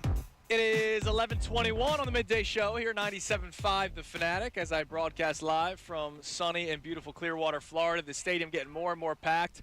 1 o'clock will be the game today. Zach Wheeler on the bump, the new multimillionaire. Not that he wasn't a multimillionaire before then, but big contract. So looking forward to seeing him get some action in spring training here. Congratulations to him for his success, but also he and his wife, they got their third child. So it's a beautiful time for the Wheeler family, which is great. And we're expecting another great season out of him, as is everybody. I mean, everybody that I've talked to here, every member of the Phillies, every reporter, everybody's just expecting another great season out of Zach Wheeler as long as he can stay healthy. And that's kind of been the case the last couple of years. He's been healthy here with Philadelphia. So that's really exciting. Coming up in about 4 minutes, Jeff McLane's going to be joining us at 11:25 to talk about the Jason Kelce retirement yesterday, which was just incredible. I can only imagine what it was like sitting in that room. I saw some photos and some video of his family members that were there, just how emotional it was for them. I'll ask Jeff. Jeff is a journalist, but I wonder if even someone like him gets not choked up, but you get what I'm saying. Like we're all human, right? You see a guy who's had a historic career, it's done. He's retiring, and you saw how much baseball or football meant to him, and he's retiring. So we'll talk to Jeff all about it coming up in a couple minutes. I saw something really cool earlier today. I'm going to get back to the phones in a second. I love John Middleton. So we got here a little before 8 o'clock this morning, and we're hanging out, and I'm watching this guy walk out. So I'll try to paint the picture for you. So in front of me, I'm in left field. So in front of me is the field of play, Baycare Ballpark. But behind me is like the practice green, where they have half fields, quarter fields, where they do infield work and all kinds of stuff. And then if you walk across the field, there's the David Montgomery Baseball Performance Center. And that's where all the guys do a lot of workout stuff. I'm sure there's some offices in there. And so I'm watching John Middleton, who I later noticed it was John Middleton. I'm watching this guy wearing an outfit that, Ray, I don't think our combined bank accounts could probably afford. Right? He's got the nice pants. And sure mine can't. Yeah, he's got the nice pants, nice shirt. The belt's probably more than our next paychecks, right? I would bet that. I'm watching this guy show out there. But you know what I freaking love? Because he had the satchel, right? The nice businessman satchel. But in his right hand was a Phillies cap. Like just a normal ball cap. Nothing flashy, right? It was almost the ball cap that if you went to Citizens Bank Park on like CP Rankin hat day, it was just one of those kinds of hats. It was nothing special, but I'm like, there's something cool about a billionaire who owns a baseball team just stroll into his office with a Phillies cap, right? Like, he doesn't care about his nice coiffed hair. He's just got the Phillies cap. I don't know. Something about that was really cool. So that was awesome. Let's go to Jeff. We got Jeff McLane coming up. Let's go to Jay in West Philly. What's up, Jay? What's going on, Sean? What's up, Jay? How you doing, brother? Oh, man, I'm good. Hey, look, this Chelsea thing, that interview yesterday or whatever, press conference, it was all for show, man. It was all for show. Come on, dude. Look, stop. he said, come on, dude. I can't have this conversation with you. Why? True, What do you mean all for show? What are you talking about? Because you brought it up to say it should be an instructional for other athletes, so you just taking a direct shot at Slade. So what? He can't say what he want to say? Well, I'm saying for players that need to understand what it's like playing in the city, because it's always about the big, bad Philadelphia fans. A guy like Jason Kelce's press conference yesterday should be played for people, and you're saying it's all for show? Come on, man. He was sitting there. Oh, you play the right way, play hard, and play all this. We just tell Philadelphia fans. Because he connects with this city, dude. Oh, your last couple of calls need to be studied by scientists. He ain't connecting. He's just saying what you want to hear. I got you. You know what? I feel bad for you because I'm about to watch a spring training game and Nick Williams is not in the lineup. And your boy, where's your free Rojas? But you see, yeah, Rojas. But look, dude, you need your last couple of calls. I'm going to go back and send them to Penn And they're going to be studied by scientists. Hey, Chulis, you already know they on my list because they let Reese go, and you heard what Tom McCarthy. They didn't let him go. Yeah, they did. They decided to pick Bryce Harper, who you don't like for whatever reason. Because he's pandering, that Cowboy Get the hell out. You drive me nuts, Jay. You drive me crazy, dude. Look. Is he still there? You going? Okay. Jay, I did not hang up on you. I do not have the phone capabilities here, so I apologize. Because he cracks me up. All right, let's head to the Comcast Business Hotline from the Inquirer, Inquirer.com. The great Jeff McLane joins us. Jeff, what's going on, man? How you doing? Hey, Andrew. I apologize to let you know I'm broadcasting from Clearwater today. So it's 80, cool. It's 80 degrees and sunny. So I want to rub that in your face a little bit because you get to travel. You're a world traveler.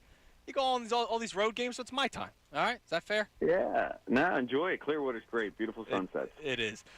So yesterday was an incredible day. Forget what our caller Jay just had to say. He needs to be studied by scientists. Yesterday was an incredible day, incredibly emotional. I would love to just get your point of view when you were in there yesterday and seeing Jason Kelce announce his retirement, a 40-minute, I'll just say speech that was just so beautifully thought out and everything that he had to say. Would love to get your reaction and also just how it was inside that room.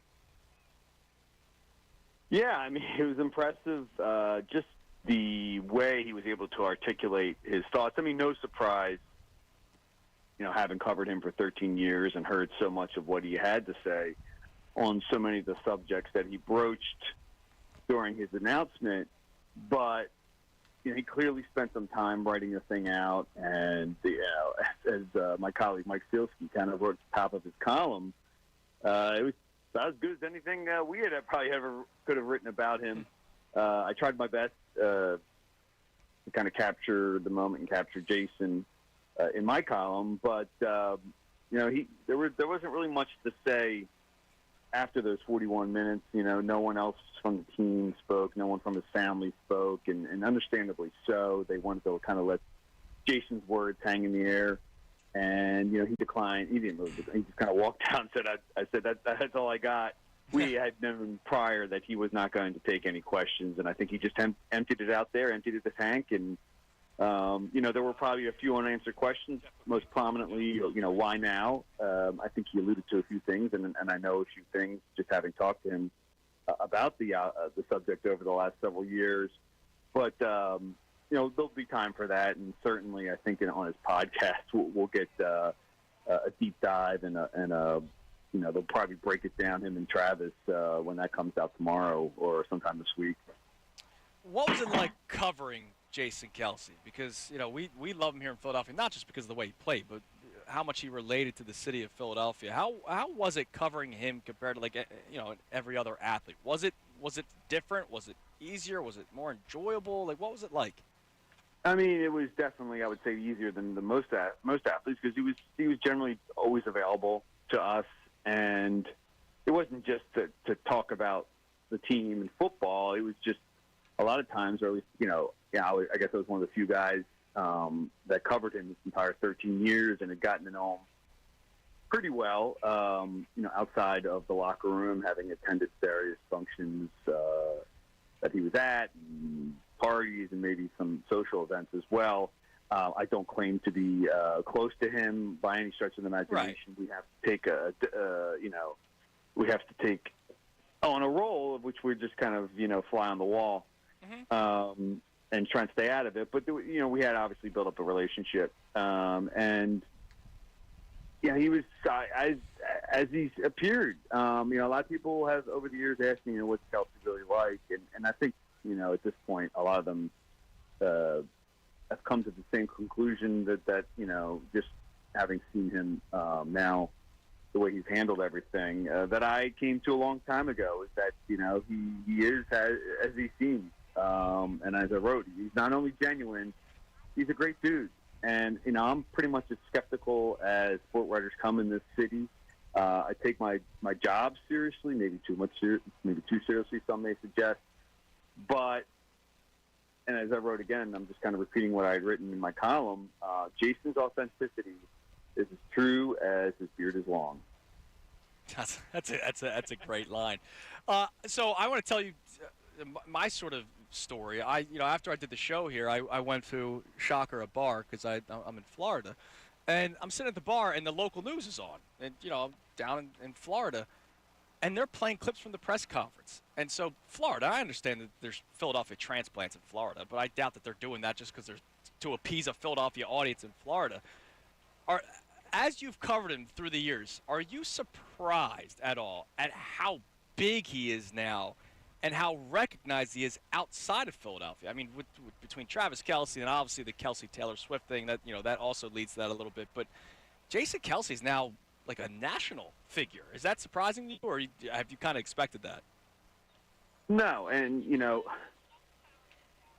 yeah, couple conversations I've had with Jason over the last few months. I'll keep to just the two of us about his future and some of the conversations we had about what he can be post football. But I think the sky's the limit for him.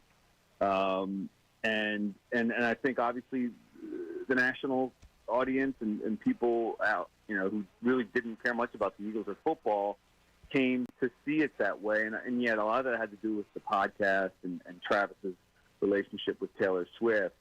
But it isn't often that you see a center retire from football and his press conferences being aired nationally. And Travis, I give obviously him a lot of credit not only for his career and for everything else that he's done to create his brand. And I think Travis would say this as well. I almost feel like Travis has benefited so much from having an older brother like Jason, and really he's kind of rode his coattails a little bit. Obviously, Jason, the long story, about Jason, kind of almost saving his career at Cincinnati when he got in trouble there, and then just setting the stage for him to come to the NFL. I mean, Andy had called Jason before they drafted Travis, and basically needed him to vouch for Travis before they selected him. And we all know what happened after that. And it's just, I've seen it up close. And Jason, he can be so many different things post NFL. And I imagine he'll have some role as NFL analyst and he'll remain as part of the Eagles in some form.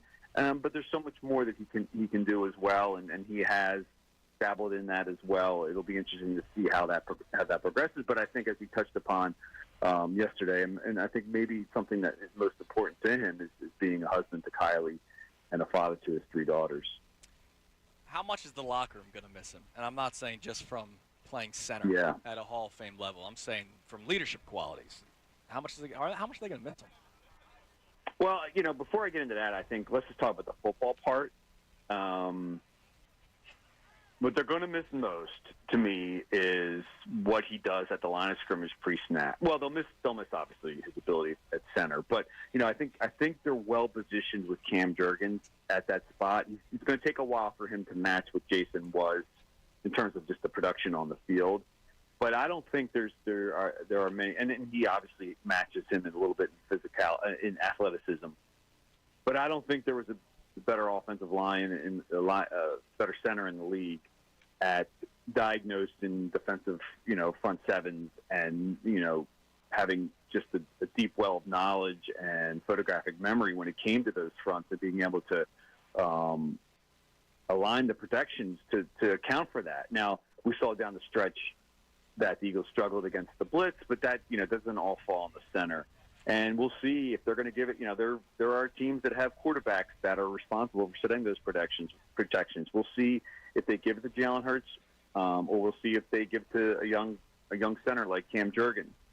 But in terms of the locker room, Jason is kind of like he became a coach on the field. He became a coach in meeting rooms and doing film studies. And it's hard to kind of replace that when one of your best players is also one of your best leaders and can do so much more than just, lead by example. And Jason wasn't always the most vocal guy, but when he spoke, everybody listened in that locker room. And he just carried himself a certain way that all 53 guys and go on to the practice squad, how many there is now, 69 guys, 68, 69 guys, they all followed him and listened to him and felt some sort of connection to him. Yeah, I mean it's going to be different next year, that's for sure. Especially with maybe some other players retiring as well. So it's going to be different. Jeff, listen, I appreciate you coming on today, man. And again, it was beautiful. And I did read your story today. It was a beautiful story. You being the fly on the wall, it was tremendous. Thanks as always for coming on. We'll talk to you next week. Okay. All right, appreciate it, Andrew. Thanks a lot. There he is, Jeff McLane of the Inquirer, Inquirer.com, joining us on the Comcast Business Hotline. The number to climb in, 610-632-0975. But I'll get to the phones momentarily because I'm now going to be joined by a very, very, very special guest, or at least a friend of a special guest. I'm joined now by the best friend of the Philly Fanatic, the great Tom Burgoyne. Tom, what's going on, man? Andrew. You know why I say that, Andrew? Why? Because my oldest son is Andrew. Okay. And he was named after, well, my middle name's Andrew, but one of my favorite athletes in Philly was Andrew Toney. That would make sense. And so Billy Cunningham would every game would be on the sidelines, because Andrew would never, defense was optional. Yeah. And, never usually was in the place where he was supposed to be. And you just hear Billy Cunningham be, yeah, Andrew. And so I do it to my son all the time. So whenever I'm with an Andrew, it's always Andrew. I love that. So how's it going, man? I mean, it's another year following around the Fanatic. Yeah, it's crazy, man. I mean, the Fanatic what year are we at now? This is 36 altogether. Unreal. Yeah, so it's been great. The Fanatic wears me down, though, Andrew. I'm not getting any younger, but when we're down here in Clearwater, it's such a great vibe. I know you must be loving life coming down here. This is a good assignment for you, right? It's crazy though. The Fanatic's still spry. Like, he may be wearing you down, but he's still moving around pretty good, man. Yeah, he is. But he needs spring training too, Andrew. Yeah. Believe me. Yeah. He's trying to shed a few of those pounds. Yeah, exactly. So what do we got? I mean, look, the act is always great from the Fanatic, right? Everything, the Fanatic's act is great, but obviously, you got to spruce some things up a little bit every single year. So what have you guys been talking about this year? Especially now. I mean, he lost one of his best friends in Jason Kelsey yesterday. So, what's the Fanatic going to do? Usually Kelsey and the Fanatic are hugging it out. Hugging it out. So that was a killer. I mean, watching Jason retire, just being down here, I wish I was home for that because I'm getting texts and everything from my brothers and friends like, oh my gosh, there's a Kelsey literally somebody's walking by us right now with the Jason Kelsey jersey. That just shows just how impactful that guy is. It's and true. That guy has been. I just had Jeff McLane on from the Inquirer, who covered him the entire career, and he's like, Jeff's a journalist, right? He's very journalist, but even he feels a certain type of way about Jason Kelsey because the man that he is. I mean, you've been in Philadelphia all your life. Like, have you ever felt an impact or a connection with a player like that before? No. Even without meeting him, right? Like, there's just a connection there. Such an authentic guy, And you're right. We had that great moment a couple years ago in the World Series where he chugged a beer on the field. And the big hug. And then last year, he was back. He brought some of his buddies, and he was Fletcher was there, and we had a few other players, and we were out in Ashburn Alleys, and I think Major League Baseball wasn't real thrilled that he chugged a beer on the field, so we were like, live a little. Right. So I was like, well, okay, we'll just do it out on Ashburn Alley then. We can't do bat flips, and we can't chug beers on the field. Like, well, come on, let's live it up a little bit. Well, yes. So, but anyway, Andrew, you were talking about, the Fanatic. It is that kind of year. I think the Fanatic is, listening to the music that's out there, any trends. He likes to make a splash on opening day, and then add a few things. It's funny. You're going to see. I think I just saw him polishing off the hot dog launcher down there. So I think we're going to see the hot dog launcher today. And I was talking to the Fanatic about this today. I'm like, Fanatic, this is the 29th season he's been launching hot dogs into the crowd. Almost 30 years. It's crazy. That's my life. That's unbelievable. That's so cool. Let me ask you. Does the Fanatic like jumping out of the plane on opening day?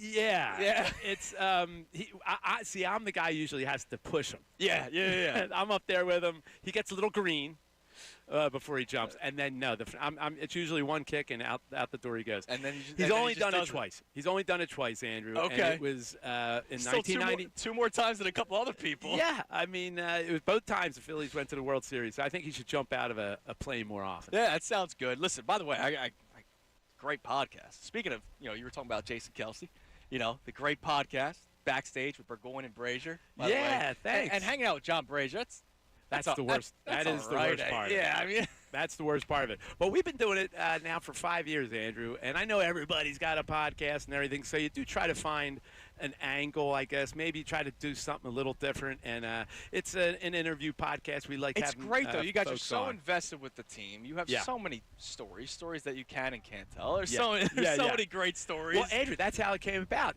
John was like, wouldn't it be fun to have a podcast where it's we have our lunch hour, at the ballpark. Been doing it forever. We all get together, our front office for over 30 years. We have lunch together, and it's at lunch hours when you're really just sharing great stories with one another. Yeah. And like, remember the time this happened? Remember this time this happened? So we try to bring guests in who, we talk about their career, but also who have a lot of stories to tell. So we have fun with it. Yeah, I remember you guys recording it literally right here last year. When I was down here last year, you guys were recording an episode, and it's awesome. You guys are tremendous, and I love everything that you guys do. I mean, you guys run such an incredible organization. Yeah, I was talking really to a lucky. security guard earlier. I mentioned it on the air.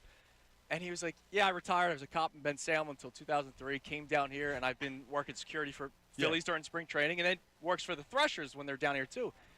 He's like, man, this organization is just awesome. Yeah, well, that's great. And it's so great to be down here because, really, the Clearwater, Tampa, St. Pete area, there's so many transplanted Philadelphians. I mean, and the Phillies are the reason. They come down to spring training, and then I'm telling you, Andrew, this has happened before. I've been at a bar, sitting next to a guy. He started talking, where are you from? Philadelphia. Yeah, I came down to a game, and I literally phoned home and said, send all my belongings down. I'm not even going back home. Right. I'm staying here. Yeah. So you do see a lot of that. It's And like then everybody Philly knows South. everybody. Exactly. You might not know each other, but you know each other's cousin or each other's neighbor. Like it's crazy. It's fun. It's such a small. We always say, big if you've community. never done spring training before, you just got to do it. You You got have to do to. it once, and it's just a Yeah, great I'm hooked. experience. I mean, this is my second straight year. Now I'm here for work. I'm working really hard. I But can like tell. I've already told my wife, I'm like, when my son gets a little bit older, like even if I can't come down here for work, I want to come down here. It's just such a great place. Now listen, go help the Fanatic out. I am. All right, All right, I'm going to help him polish off that. You got to get him hot set dog up. launcher. Yeah, of course. Thanks, Tom. I Hey, appreciate Andrew, it. awesome. Have the a great blast. Tom Burgoyne. Thank you, man. I'm going to have a lot of fun. It's going to be a great game today. Can't wait for it. We'll continue the conversation. Phillies and the Jason Kelce press conference. How much it means to you, how much it matters to you when a player just gets it and connects with a city the way that Jason Kelce did. We'll play the Matt Strahm interview that we recorded earlier this morning coming up at noon, all right here on 97.5 The Fanatic. Fanatic Sports Update. Future Hall of Famer calls it a career. I'm Ray Dunn. This update is brought to you by PJ Willihan's Half Price Wings. Attention all students, your favorite PJ wings, including Wing of the Month, Flaming Pickleback, are half price every Tuesday. Legendary Eagles center Jason Kelce retired Monday in an emotional 40-plus minute press conference yesterday. Jason Kelce announced the end of his legendary 13-year career. The former sixth-round pick was a six-time All-Pro and a seven-time Pro Bowler, along with playing a big role in the Eagles' sole Super Bowl title. Mark your calendars for 2029, as that will be Kelce's first year on the Hall of Fame ballot, and I'm sure he'll be Canton-bound.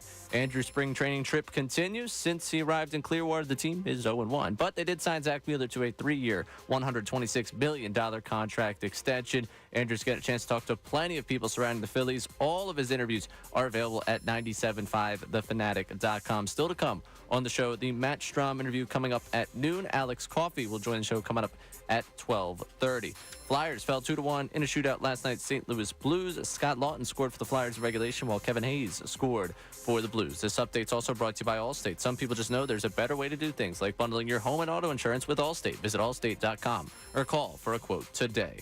I'm Ray Dunn. Breaking sports news all day, every day is here. 97.5 The Fanatic and 97.5thefanatic.com. Zach Wheeler signs an extension with the Phillies. Right now, he's one of the best pitchers in baseball. And the reality is, one of the best big game pitchers in the game of baseball. I can't think of anybody that would rather have take the mound than Zach. You heard his press conference live from Florida. I mean, there's definitely pressure, especially being in Philadelphia. You know, it's a tough place to play. But, you know, if you take care of what you need to, hopefully it will take care of itself on the field. Philadelphia's station for breaking sports news. 97.5 The Fanatic and 97.5thefanatic.com. Guys, if you can't get up for practice, let alone the big game, it's time to check out the scouting report for focused wave therapy and radio shockwave therapy at Forge Medical Group. Both therapies use acoustic pressure waves to open existing blood vessels and stimulate the growth of new ones with absolutely no cutting, slicing, stitches, or injections. Radial shockwave therapy is known for treating superficial tissue, and focus wave therapy is used for deep tissue issues. However, at Forge Medical Group, we found using a combination of the two therapies at once is much more effective than using one or the other by itself. So guys, don't get sent to the bench on another technical foul. You'll shoot and score with help from Forge Medical Group. Appointments fill up fast, so call 610-632-8181 now. That's 610-632-8181 or visit forgemedicalgroup.com. forgemedicalgroup.com. Imagine it's the final game of the season, but your symptoms of irritable bowel syndrome with constipation, or IBS-C, are making a comeback. What should you do?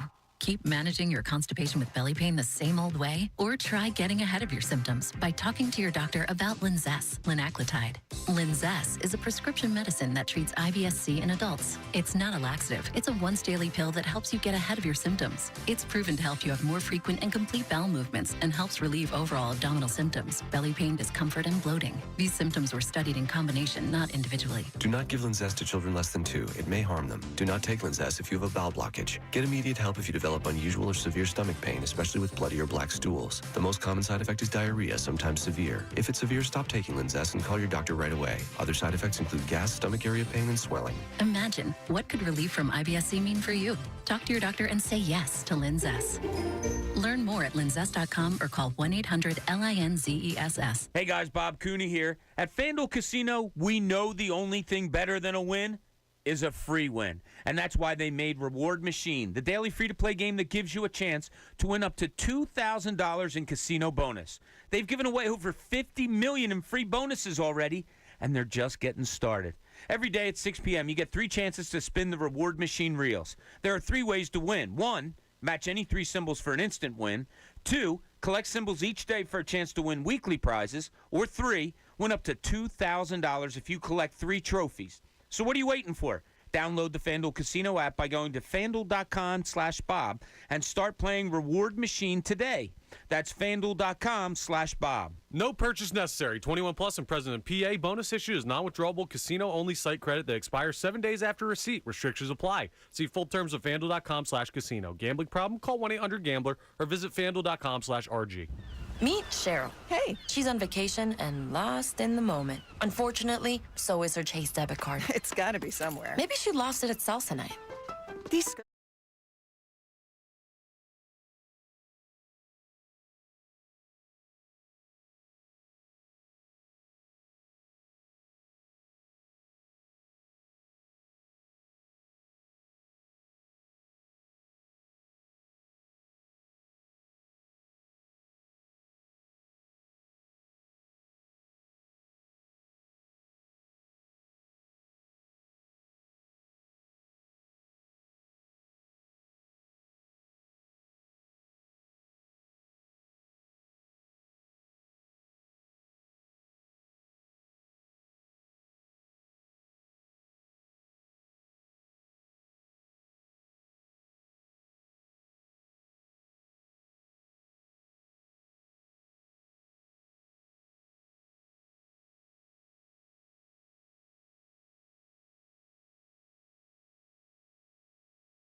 Phillies Spring Training Special with Andrew Salchunas live from Clearwater, Florida. This is 97.5 The Fanatic at 97.5thefanatic.com.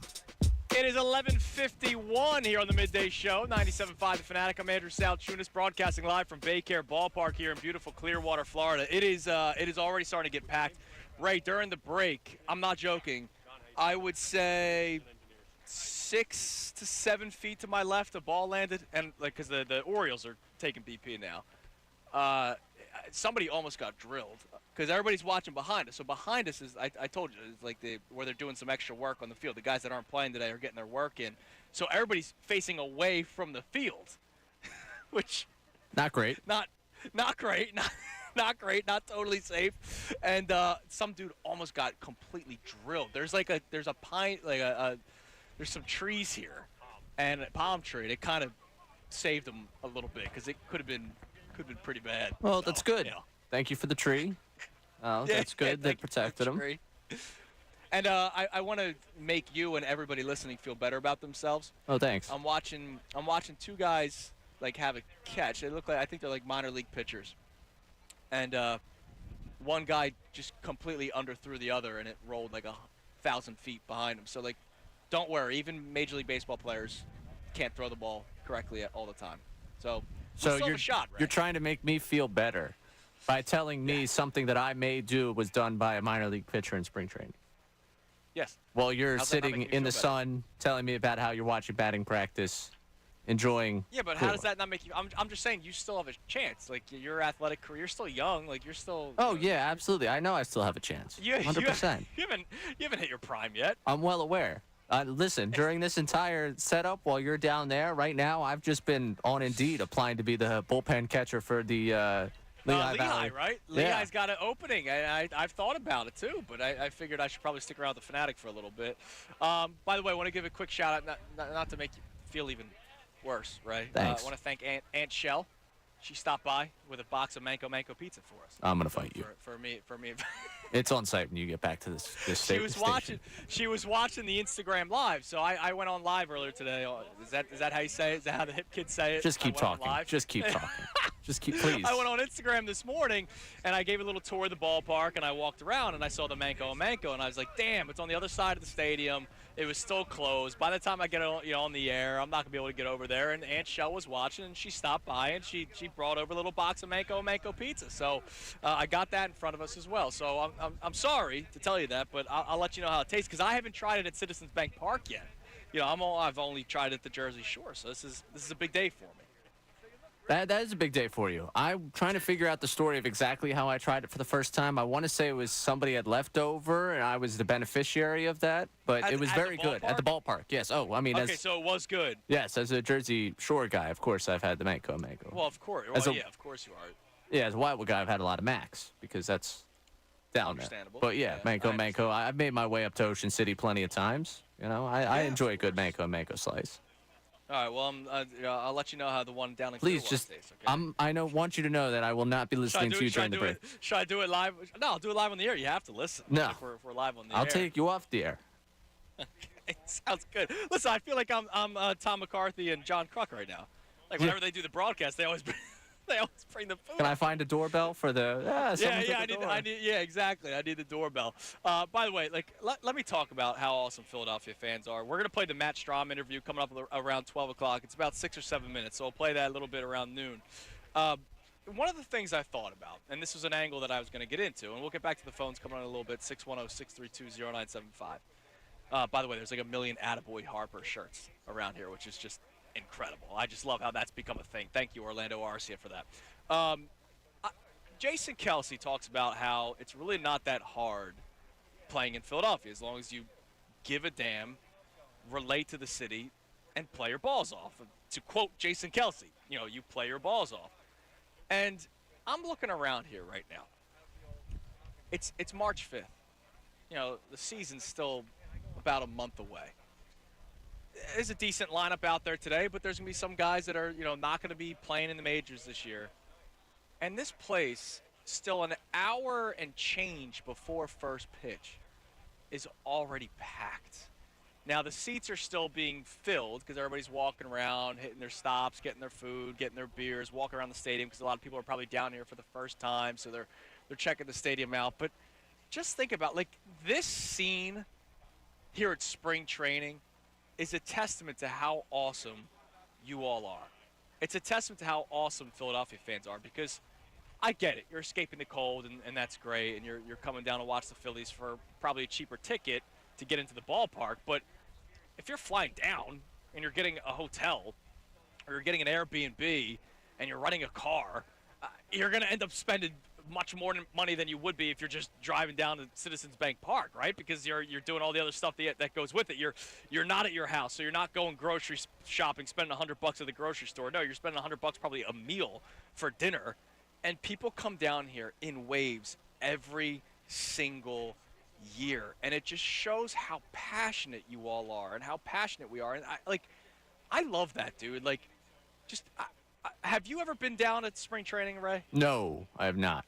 I want to get down so bad. Obviously, it's a bucket list item for you to get down here at some point. But that was my biggest takeaway last year, right? This is my second straight year, but second time ever being down here. Last year, I was in awe walking around here, and like, once it's like almost game time, like, you're bumping into people left and right because there's so many people. It's almost sold out every single game for spring training, right? And I get it. It's your chance to see some of the guys before the season starts, but sometimes you'll get a lineup, like especially if it's like a split squad game, right? Like sometimes you're going to get a lineup where a lot of the stars aren't playing, and yet people are here and come in waves. I mean, doesn't that just talk about how passionate we are as a group? Oh, absolutely. I mean, the idea that you're making that trip and you're selling that place out time and time again. And again, you mentioned there's transplants down there that are, we're from Philadelphia. This is their chance really to get to see the Phillies for, the year, unless they come back up to Philly. Yeah, obviously you're going to have those. But the way people travel down there, the number of trips that are taken, organizations that go down there, think of Philly sports trips. I know you were doing the live earlier talking about them being down there. Like the number of people that make the trips down there and the number of people that just make it a every year. We have the tradition of going down spring training, this weekend or that weekend. This is a family vacation for people. My buddy Jack, who I was lucky enough to hang out with him here last year, he's my age. He's 30. I think he and his family have at least 10, 15 times they've come down here. That's awesome. It's a family vacation for them. They were down here the week before I came down. It was just bad timing, but I mean, they're down here, and he's 30, right? And he's still coming down with his parents. Like, it's him and his sister. Like, it's become a family tradition, and I know he's not alone in doing that. There's so many people that do it, and it's a beautiful thing. And, like, look, the people that are here today do get a treat. Like, Zach Wheeler's pitching today, so that's a treat, and Schwarber's leading off, and Turner and Real Muto. But then it's Bohm batting cleanup, which, okay, he's an everyday player. And then it's Cave, Pache, and Mundo Sosa's playing second base today. Stevenson and Gallagher. Stevenson and Gallagher are walking around the ballpark right now. There's people probably can't point them out, right? But yet there's people that are coming down here every single year because they just want to see the Phillies, and it's their first chance to see them before the season starts. And I think it's an absolute beautiful thing. We'd love to hear from you guys. 610-632-0975. Let's go back to the phones. Let's go to VT Ron. Ronnie, you're on 97.5 The Fanatic. Andrew, I am so jealous that you're sitting in the sunshine. Not only that, I live in Myrtle Beach, and I can't get Manco and Manco, and you're sitting in Clearwater eating Manco and Manco. Come on. Yeah, really? well, I haven't eaten it yet. It's sitting there in front of me. Front of you. What the hell's the difference? Here, hold on a second. Oh, it smells good, Ronnie. That smells You good, gotta Ronnie. stab me in the eye. You got to stab me in the eye with a nice stick, don't you? By the way, I want to give you a shout out. You don't need the Manco and Manco, Mr. Half Marathon. Yeah, thank you, buddy. Yeah, hey, I did my Congratulations for doing the half marathon. That was awesome when you sent me that picture. That was cool. I did. I had my best time. I did. Thank you. I appreciate you. Did you really? Oh, that's awesome, man. Yeah, I actually cut 9 minutes off of my time from last year. Did you really? I mean, Yeah. you're a spry 30-year-old, so that's yeah, what I know. Yeah, I'm not going to tell you what age group I was in, but I was ninth in my age group too. That's awesome. That's awesome. Hey, man, real quick, Kelsey has left an indelible mark in my heart as just a true Phillies fan guy. He's a guy that me as a Philly fan and everyone you and Philly people can really, really relate to. So much so, if we had a Mount Rushmore, he'd be on the Mount Rushmore, I believe. You know, him and Iverson and Philly greats. You know, I'm just trying to think maybe Halladay, you know, maybe Bernie Perrant. Put him on a Mount Rushmore, but he definitely is a Mount Rushmore of Philadelphia sports without a doubt. Absolutely. So how much does that mean to you, right? Like when there's a player that connects with the city as much as they do. Now, you also mentioned some, you know, Hall of Famers, some of the, the best players at their positions, right, at their time. But, like, even forget the fact that they're Hall of Famers. Like, how much does it matter when a player, even if it's just a role player, that connects with the city as much as some players do? How much does that mean to you? Well, it means a lot to me because they get it. What it tells me is they get it, what it is to be a Philly sports fan. You know, no matter what team, if it comes out of the Eagles, if it comes out of the 76ers, they're telling you that, hey, we really appreciate being in Philadelphia, and that makes us appreciate the player because it's a similarity that we carry vicariously through that player. If you get what I mean. I mean, we just love to have somebody, just as Kelsey described, with all of those traits and playing as hard as they can for the fans. It means a ton because that's what us Philly fans are all about. That's what we're all about. We're real. We're genuine. Absolutely. And we'll let you know. And that's what those players do, Andrew. And man, I'll tell you what, Kelsey is a hole. Kelsey is a hole in the heart. Like I said, indelibly, he's in there. But there's not many like him. There's not many like him. And I mean, you think about it, and I appreciate the call, Ronnie. Thanks as always, man. You think about it. It's a Monday in the first week of March, right, at 1 o'clock in the afternoon. You know, it's another day. And this press conference drops, and that's a press conference that's going to impact lives. Not lives like, you know, my life has changed because of what Jason Kelce said. What I mean is people, when they think about Jason Kelce, they're going to think about the great player. They're going to think about the Super Bowl, you know, speech after winning the Super Bowl, and they're going to think about his retirement. Like, think about that. It's a random Monday in March at 1 o'clock. People are probably taking their lunch break, or maybe their lunch break is over, and they're sitting down at their work, and they get the alert that he's going to speak, and you tap into it, and you're captivated, and you're just listening to it. And that's something that, you know, we're never going to forget, and that's just how impactful Jason Kelce was. And like, look, I'm not naive. If a player is really, really good, like Darius Slay, I'll bring him back up. Darius Slay's a hell of a cornerback. Like, like a lot of people rip him. I don't understand why. I think he's a hell of a corner. He had another good year last year. I know the team fell apart, but he himself, and he'd like to remind us, he himself had a very good season last year. And so, like, I get it. Not all the time a player has to be, you know, loving the city. And you know, if they're just good, it doesn't mean they're going to be loved all the time. But if he just changes his attitude a little bit, he would be a beloved player. Just as much as some role players have been, as long as they just bought into the city. I mean, you think about the players from the process. Those guys are still like heroes in this city, and they won 10 games in a season, right? It's not that hard. If you relate to the city a little bit and you show that your appreciation for being here, Markelle Fultz is back in the good graces of a lot of Philadelphia fans, because he has that, you know, he was on that podcast and he talked about how Philadelphia was actually great and they get a bad rep. And now all of a sudden a guy that barely played here, was a colossal disappointment, a bust here in Philadelphia, is still appreciated because of what he had to say. All right, earlier today, I was joined by Matt Strahm. We sat down and spoke before the show started. He obviously had to get ready for the game. And we went back, talked a little bit about last season, what's to come. So here's Phillies left-handed pitcher, Matt Strahm. I'm joined now by Phillies pitcher, Matt Strahm. Matt, what's going on, man? How are you today? Good. How are you guys? I'm doing good. I said pitcher because, you know, sometimes you're a starter, sometimes you're a reliever. How you feeling going into the season, man? Good.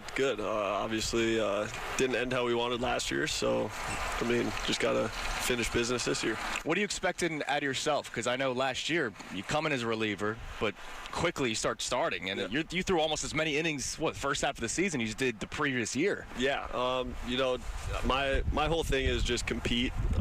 I love competing, and so, I mean, I don't care if it's in the first inning or the sixth inning, doesn't matter, but I'm just going to take the ball whenever it's given to me and compete until it's taken from me. How's it feel being back with this team after what you guys accomplished last year? I know you said you didn't reach the goal that you wanted to reach, but you still got to the NLCS, and you're back with a pretty good damn baseball team this year. Yeah, no, I mean, this is one of the most fun clubhouses I've ever been a part of, and just the team camaraderie is unmatched by anything I've ever experienced, so it's exciting to get back out here with all the guys. And I mean, we got 3 weeks left down here, but we're all chomping at the bit to get back to Philly. What was it like for you? I'm going to take you back to Game 4, NLDS. You go out there, you're in the 9th inning, right? It's time to get the save, and you're out there. First off, like, how did it feel coming into the game? Before we even get to your outing, I mean, you're walking out, and you got 45,000 lunatics screaming as you're walking out. Yeah, I mean, every night in the postseason going out, it was like the live view or whatever of the stadium. It almost timed up perfectly with us walking out and everyone waving their towels, so it was kind of just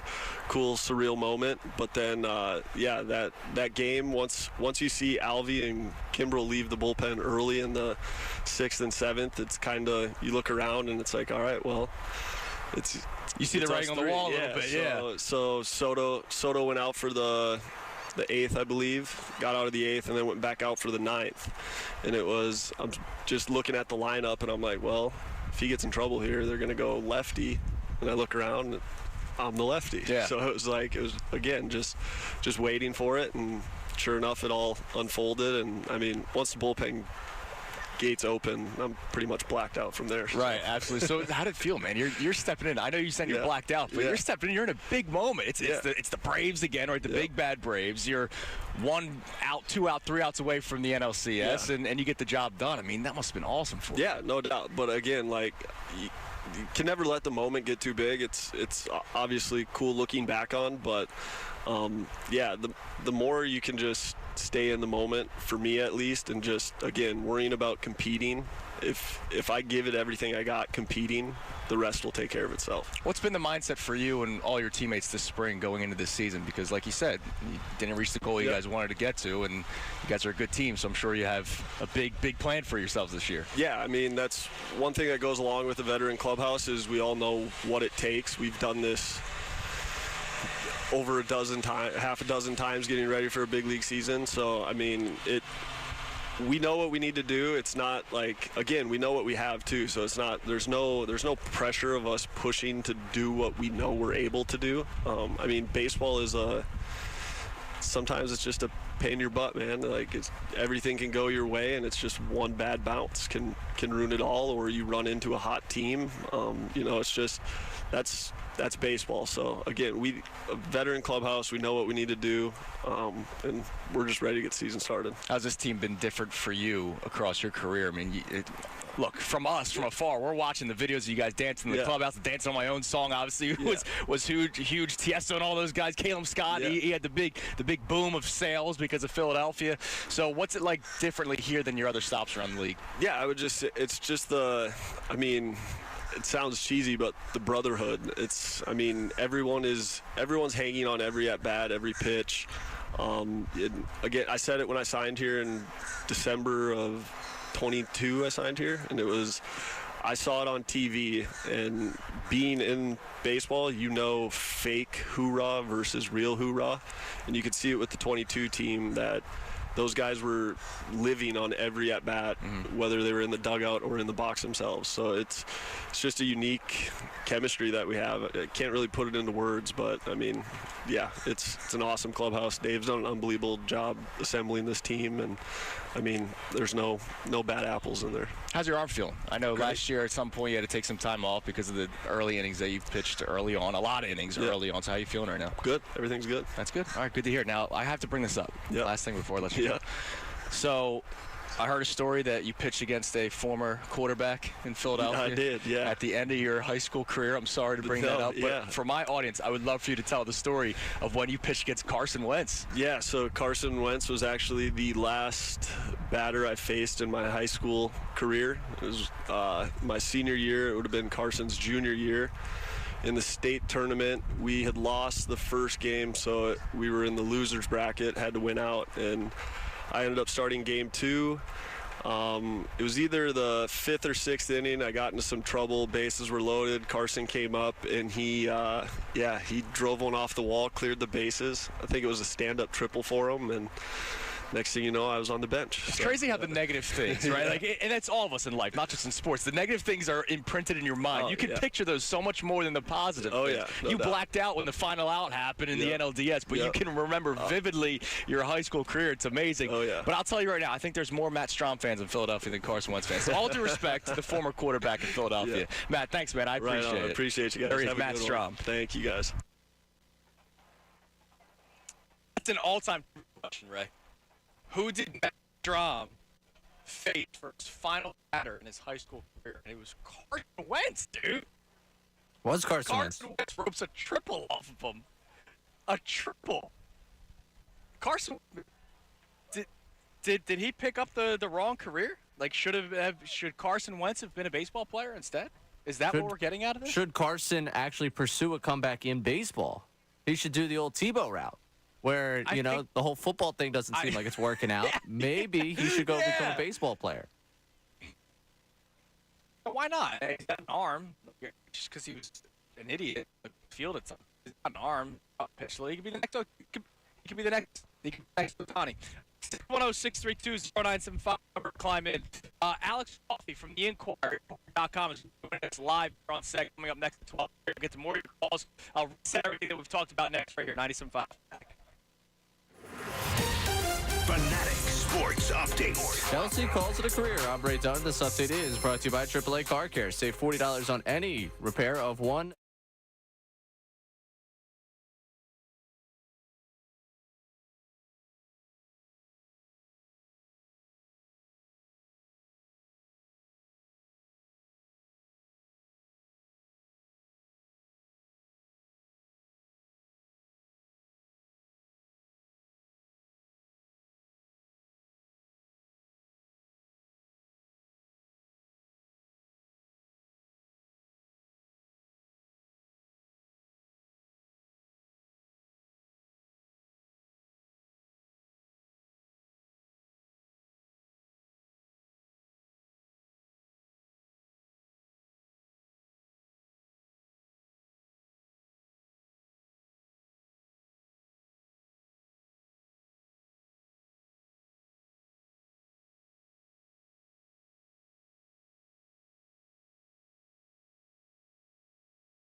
97.5 The Fanatic and 97.5thefanatic.com. It is 12:20. 97.5 The Fanatic Midday Show. I'm Andrew Salchunas, broadcasting live from beautiful Clearwater, Florida, as we're about 40 minutes away from first pitch for today's spring training action. Phillies taking on the Orioles today. I'm sure, Ray, you got Ray Phil's money line today? Oh, of course. Duh. Yes, no? Oh, of course. Yeah, come on, man. You have to. Is Holiday playing, though? Because that might change things for me for the hour, Orioles. by the way. Oh, that's something that you got. Let me check the lineup coming up here. 12 o'clock hour brought to us by Service First Heating and Air Conditioning. Get 0% financing for 72 months and a $500 rebate when you purchase a complete heating and cooling system from Service First. Learn more at ServiceFirstHVAC.com. Again, I want to thank everybody who's been coming on with us so far while we've been down here. We had Tom McCarthy on earlier today. Jeff McLane. We had to talk Jason Kelce today, so we had Jeff McLane on earlier today. Alex Coffey's going to be joining us at 12:50 now, so she's going to be joining us later on 12 o'clock hour. Some stuff that we're working on. We're working hard out here, so we'll have Alex come on around 12. We just made Matt Strahm earlier today, so everybody. But one of the interviews that we played yesterday, it was Jason Stark, Hall of Famer Jason Stark. Fast. I'd love to play it for you guys again. He's a Hall of Famer. Yesterday, Andrew got a chance to talk to Jason Stark. Right now, he's cutting out a little bit, so I want to make sure we get you teed up to listen to a little bit about Jason Stark coming on yesterday. The Hall of Famer had a lot to say, including what the Phillies still might do. Obviously, this Wheeler contract extension was a big conversation yesterday. Here's a listen to yesterday on the Midday Show, Andrew talking with Jason Stark. As did a Hall of Famer just now. I'm so lucky to be joined by one of the greats, Jason Stark. Jason, what's going on, man? How are you? Andrew, happy spring training. Happy spring training. That's the first thing you and I said to get when you walked in here. Happy spring training, and always happy at spring training. How can you go wrong with this? I mean, just sitting back, talking baseball, right? Like this is this is life, man. It's a great time of year. It's a beautiful thing. What an invention spring training is. Yeah, seriously. Yeah. We luck out. We're not actually working all that much. Well, you are, especially because you got some big news today. We got big news. Phillies got big news. They worked out the extension with Zach Wheeler. I would love to get your thoughts on the extension. Yeah, 3 years and $126 million is a big number. Oh, yeah. The only pitchers in the history of the sport with a higher average salary than that are Justin Verlander, Max Scherzer. Wow. And then Zach slots in just behind those two.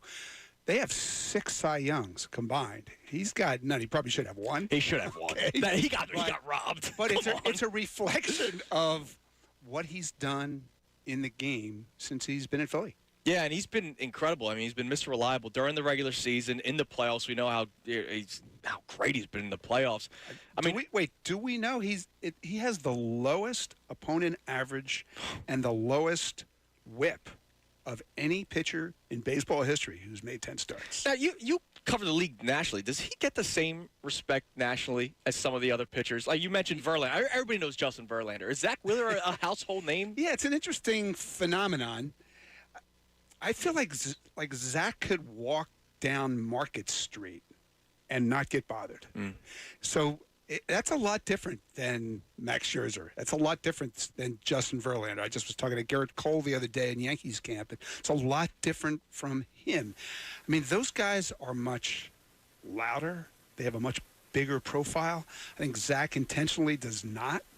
But within the sport, like if you start asking people to tick off the 5 best pitchers in the sport, certainly the 10 best, he always comes up, and he should. Yeah, as he should. Now, that 3-year deal, what does that tell you when it comes to the mindset of the Phillies organization? It's championship window's open for another 3 years. Yeah, this was one of the topics of this spring, is trying to compare these negotiations with Aaron Nola from last spring. And the big difference is because of Nola's age and because he'd never reached free agency before, it was going to have to be a long deal.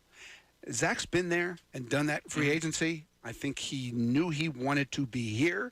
The length of the deal was not as important to him as it was to Aaron. And so, 3 years at a high number, that really lines up to the way that John Middleton is wired and the way Dave Dombrowski is wired. it mitigates the risk, even though it's so much money per year. Yeah, it is a ton of money, but we know that the window's open, and this team, I mean, they're stacked, and there's still questions of whether or not they could make another move. I would love to know anything that you're hearing potentially that the Phillies might still be in. Obviously, Snell and Montgomery, the two names. Yeah, I don't see that. Okay. I mean, I know anything's possible. Like there's never been a big move that Dave Dombrowski hasn't thought about. Right. But I just don't see it. They were very interested in Jordan Montgomery early when they didn't know if they were going to bring Nola back. But my understanding is that Jordan Montgomery wants a bigger deal than Aaron Nola. Oh. Tell me how they could justify that. No, they can't. There's no way. There's no way to justify it long term or short term for me. I mean, Aaron Nola has built a body of work. Jordan Montgomery, as talented as he is, as good as he has been, certainly last year when he got to Texas, the year before after he got to St. Louis. I just don't see how you can justify the years and dollars that Scott Boras wants for him. And Blake Snell, I know this is out there. It's been out there. It's out there again now because of the Bob Nightingale report.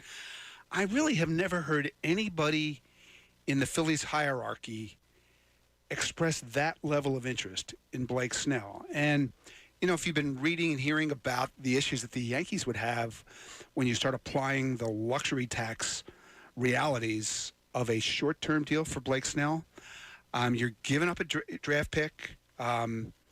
It's impacting your ability to do other things internationally, and it becomes a much higher number than even $30 million a year when you start stacking all the tax payments on it. So, is it worth it to them to effectively pay Blake Snell $50 million to throw 138 innings or whatever it would be?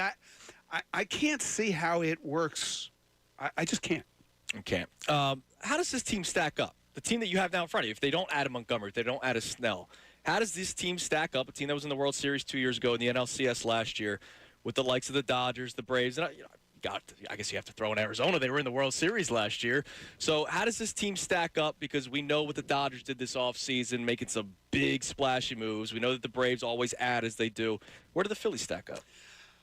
I think the Phillies are one of the 5 or 6 best rosters in the sport. And, I haven't seen the Dodgers this spring. I have seen the Braves twice.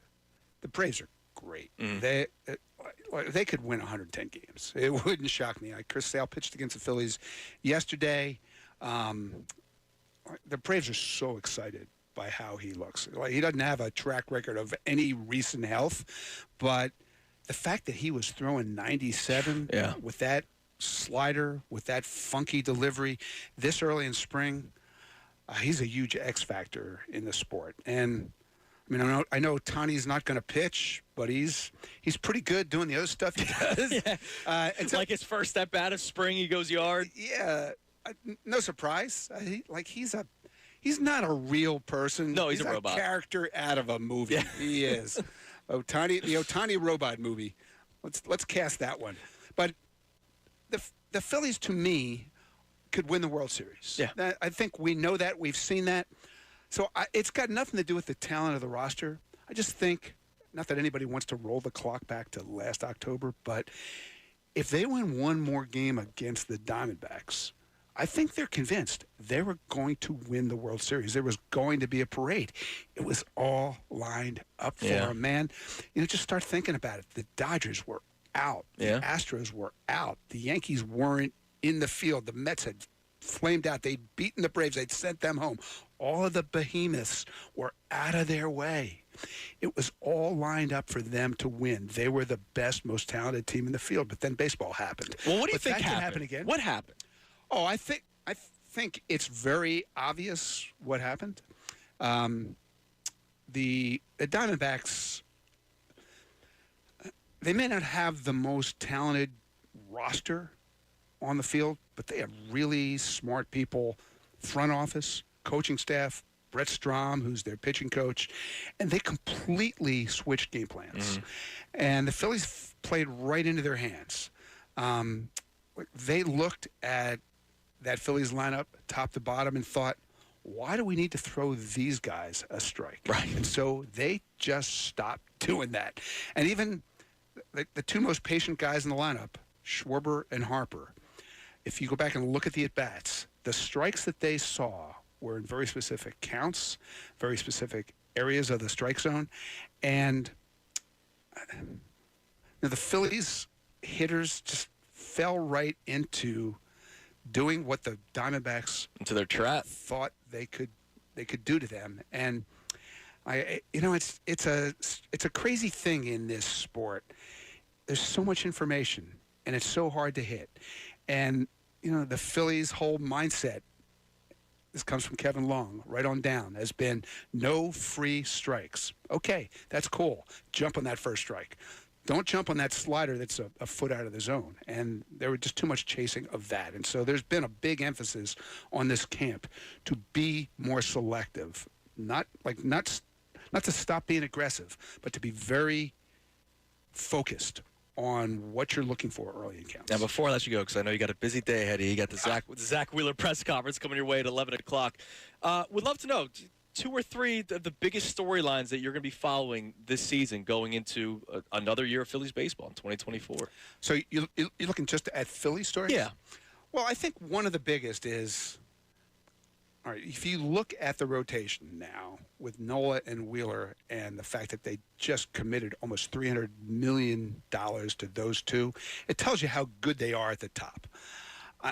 I still think that starting pitching depth is a big issue here. By my count, they only had 3 games all last season where they needed an emergency starter. Yeah. Because either the big 4 weren't available to pitch, or they went to a 6-man rotation at one point. They flip-flop Bailey Falter, for Christopher Sanchez.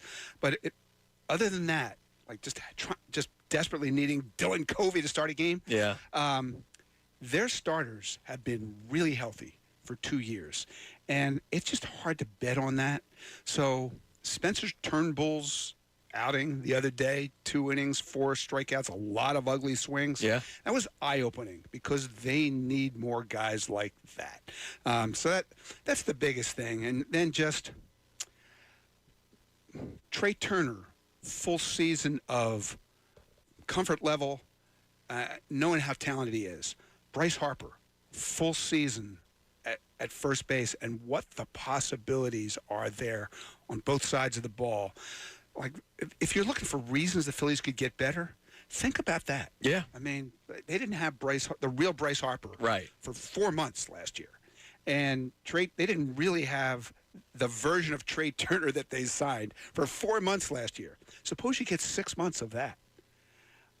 This is already one of the best lineups in the game. It could be better just based on that. Is that common for not just Trey Turner, but any player? We saw it with Castellanos. Year 1 after the big contract, he didn't play the way he expected. Trey Turner. Now, I'm not focusing specifically on the Phillies here, just league-wide. I mean, and you see it in other sports. We saw it with Jalen Hurts, quarterback of the Eagles, where he signed the big contract in year 1. Because it's not just, wow, I got a lot of money. It's now I have a lot of other things to do, like advertising and commercials, and now you're the face of a franchise. Does that happen often in baseball? Human beings still play the games. Yeah. And there is a responsibility that comes with a huge contract. But I think in Trey's case, a lot of it was comfort zone. He viewed this as the single most comfortable fit for him in the whole sport. And then he got to Philadelphia, didn't get off to the kind of start he thought he would.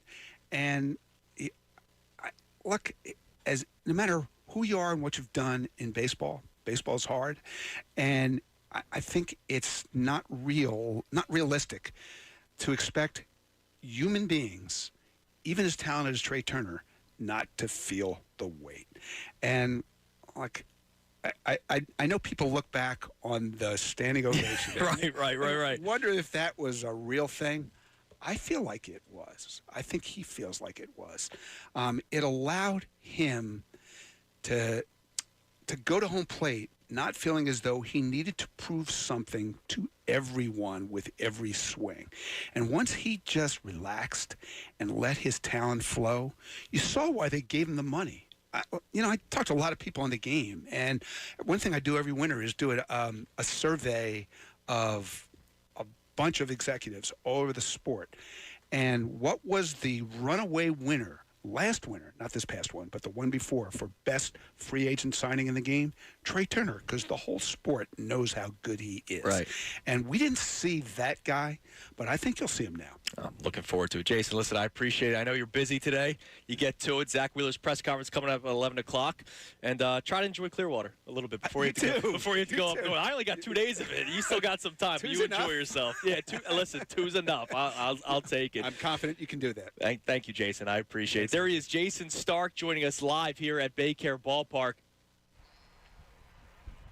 All right, so we cleared up some things. We were dealing with some technical issues here, so we're good to go now. Ray, thank you for being ready. It's the great producer that you are, having that Jason Stark interview ready. And look, Jason Stark's great. I mean, he's tremendous. And here's the deal, Ray. That guy is connected as anything. Like, he knows things that aren't necessarily always reported. Like, we had Jeff McLane on earlier today. He was talking about how he's had conversations between him and Jason Kelce that he'll either let Jason say himself on his podcast, or he'll take it to the grave. Stark's locked in, so if he's saying that there's going to be no Snell or Montgomery, there's going to be no Snell or Montgomery. So I'll ask you, Ray, and are you disappointed by it? Because I know last week we were starting to get more and more excited about the whole Montgomery thing, about maybe there's a chance they still make that one last splash. Are you disappointed knowing that basically the team you see in front of you is the team that they have? Disappointed, I don't think is the word. You could get yourself excited for the idea of something happening, but I look at this group, and they're running back a group that, again, we say choked away the opportunity to go to the World Series. Like, this is still an incredibly talented group that I think you get off to a better start. You have the arms. We continue to say it, and it's going to continue to be my thing until I watch Chris Sale complete an entire season for the Atlanta Braves. When I look at what has been the fatal flaw of them in those series that they've played, the Phillies still have the top three that can go knockout, that, have that big knockout punch if they don't win the division. If they do win the division, then they're in a situation that I think is advantageous for them as well. So I think the way it's constructed, obviously I'm not going to turn down a Montgomery or a Snell. I just feel good about the roster they have in front of me. It wasn't the most exciting, the sexiest of all off seasons, but I enjoyed it. And I think I enjoy the fact that this is a team that's good enough to go do it again and go do something even better. It's not like they didn't spend money. Right. It's not like they didn't spend money. Like, Nola got a he got a 7-year extension. It's a familiar face, but he was a free agent. They brought him back for 7 years, and you heard Stark there. He basically talked about if they weren't able to get Nola here, they would have gone after a Snell or a Montgomery. So I guess it just comes down to who your preference was. Would you rather have had Nola, Montgomery, or Snell? And there's a familiarity with Nola, and we all understand how important innings eaters are, which is something that Snell's not necessarily won at all. And so you have a guy that was a former runner-up for Cy Young that's back here for another 7 years, and he's bought into this city, bought into this team. So they've had a good offseason. They definitely have. I think just people kind of were bummed out by the running back, but as you said it, and you said it well, they're running back a team that was in the NLCS, a team that was in the World Series just 2 years ago. Do me a favor. I would like to – we have Alex Coffey coming up at 12:50, so that's how we're going to begin the next segment. I would love for you to grab that call that we had earlier today, Todd from Fairmount, because it was such a disappointing call to hear, and I would love to hear it because, it happened earlier in the show, so I'd love to play it for some of the audience that's just tuning in now. We'll play it after we speak with Alex, and I want to know if other people feel the way that our caller felt. He's bummed out. He's a wake me up when the World Series is here guy. And it was like, I heard the call and it hurt my heart listening to it, right? I'm just trying to enjoy myself here. Clearwater, spring training. We've got a fun season on the horizon. It's going to be great. They should win 90-plus games. As long as they don't start off slow, they should be in the running for the division. And he comes on and says, wake me up when they get to the World Series, which I'm not going to argue with anybody. I'm not. If that's how you feel, that's how you feel. I just feel sorry for you. I'm not angry at anyone for feeling that way. I just feel sorry for you because I know what this team is capable of doing, and I don't want to be woken up in October. I want to be woken up now. I want to be woken up in April. I want to start the season awake, and it's just disappointing when I heard that. I feel bad, and I hope that not many other fans feel that way. So we'll play that after we speak with Alex Coffey. Again, Alex will be joining us coming up at 12:50. You can climb in at 610-632-0975. Now, Ray, I have a question for you. So I'm sitting here, and I'm watching the people walk around. And I saw a bunch of fans wearing Pirates hats, like a group of people wearing Pirates hats. I was not mistaken for the Pirates P and the Phillies P. Would you rather do the Major League Ballpark Tour or the Spring Training Tour? Ooh. I mean, it's going to be the Major League for me, I think. Yeah. But the Spring Training Tour, it's you're escaping the cold. Like if you have the means, right? You can let's say you do a 3-week to a month of vacation, right? Whoa. You got that kind of money, you got it. And that time, yeah. Fine, let's say 2 weeks. Right? You got 2 weeks.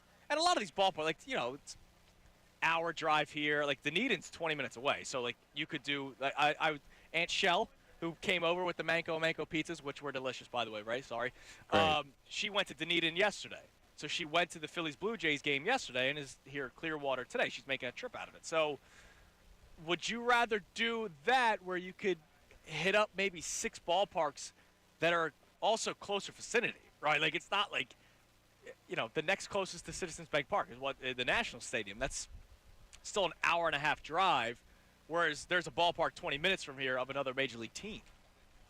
I would prefer to do the Major League thing just because I like my travel, like getting around everywhere else and going to see all the different ballparks, all the different places. Also, regular season baseball as well versus some of the spring training action. That's not to downplay the spring training action because, listen, if someone said to me, hey, guess what? We're getting you to tour around all of Florida during March to go see all those spring training games. You're spitting in the face of 2 weeks in Florida? Come on, man. I'm not. Not in the slightest. So, hey, if someone wants to do that, I know spring training still got a couple of weeks to go. I'm more than open to listen to your recommendations, and I would be more than happy to take you up on that offer. But if you gave me the 2 tours, I'm taking the Major League one. Okay. All right. I was curious because I saw the Pirates hats. I'm like, all right, that's what they're. I don't know where the Pirates facility is, but I'm sure it's not too far from here either. So I think that's pretty cool. I think down there. Yeah. So how far is that? I don't know. You're the one in Florida. Geography. Yeah, you're the one in Florida. Yeah, you probably drove past the sign. I know Clearwater and Tampa, because that's where the airport is. 610-632-0975, the number to climb in. The conversations that we have going on. How important is it to you to have a player play for the Eagles or Phillies or Sixers or Flyers or Union, and how relatable they are? Is that important to you? This is in honor of Jason Kelce and what he had to say about Philadelphia yesterday. And also, is this a wake me up when season for the Phillies? Wake me up when they get to the playoffs. Wake me up when they get to the World Series. Wake me up when they get to the NLCS. We had a caller earlier today that it broke my heart hearing what he had to say. So we'll play that for you coming up in the 1 o'clock hour. Alex Coffey from the Inquirer will be joining us next right here on site in Clear next right here, 97.5 Fanatic.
and 975thefanatic.com. It is 12:49 on the Midday Show, 97.5 The Fanatic. I'm Andrew Salchunas, broadcasting live from beautiful Baycare Ballpark.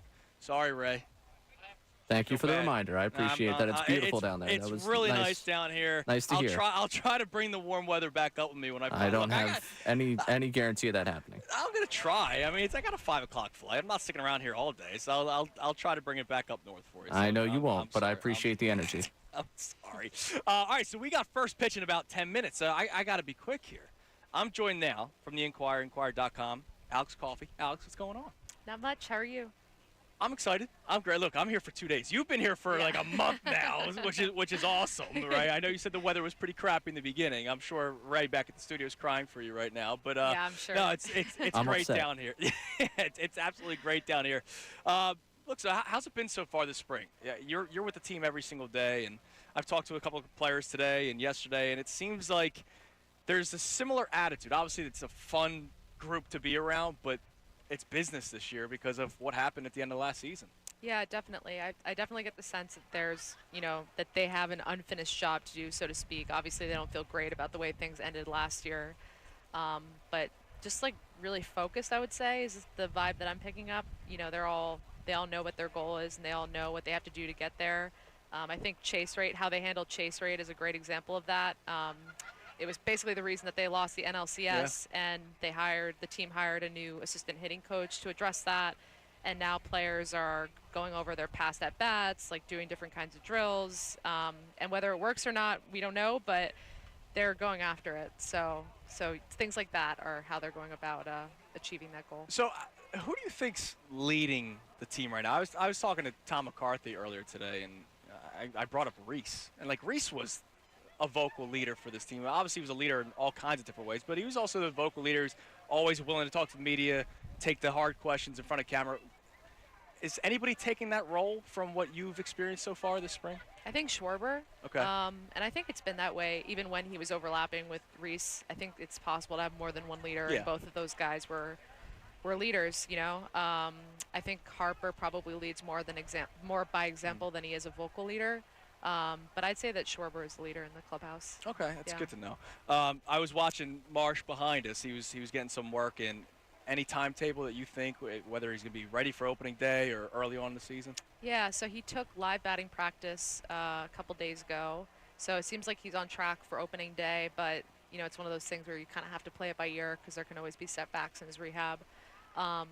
So right now they're saying opening day. He'll be good to go, but we'll just have to see how it plays out over the next few weeks. Now we get to watch Wheeler pitch today. It was a big day for him yesterday. Yeah. We'd love to get your thoughts on the contract. 3 years, $40 million per.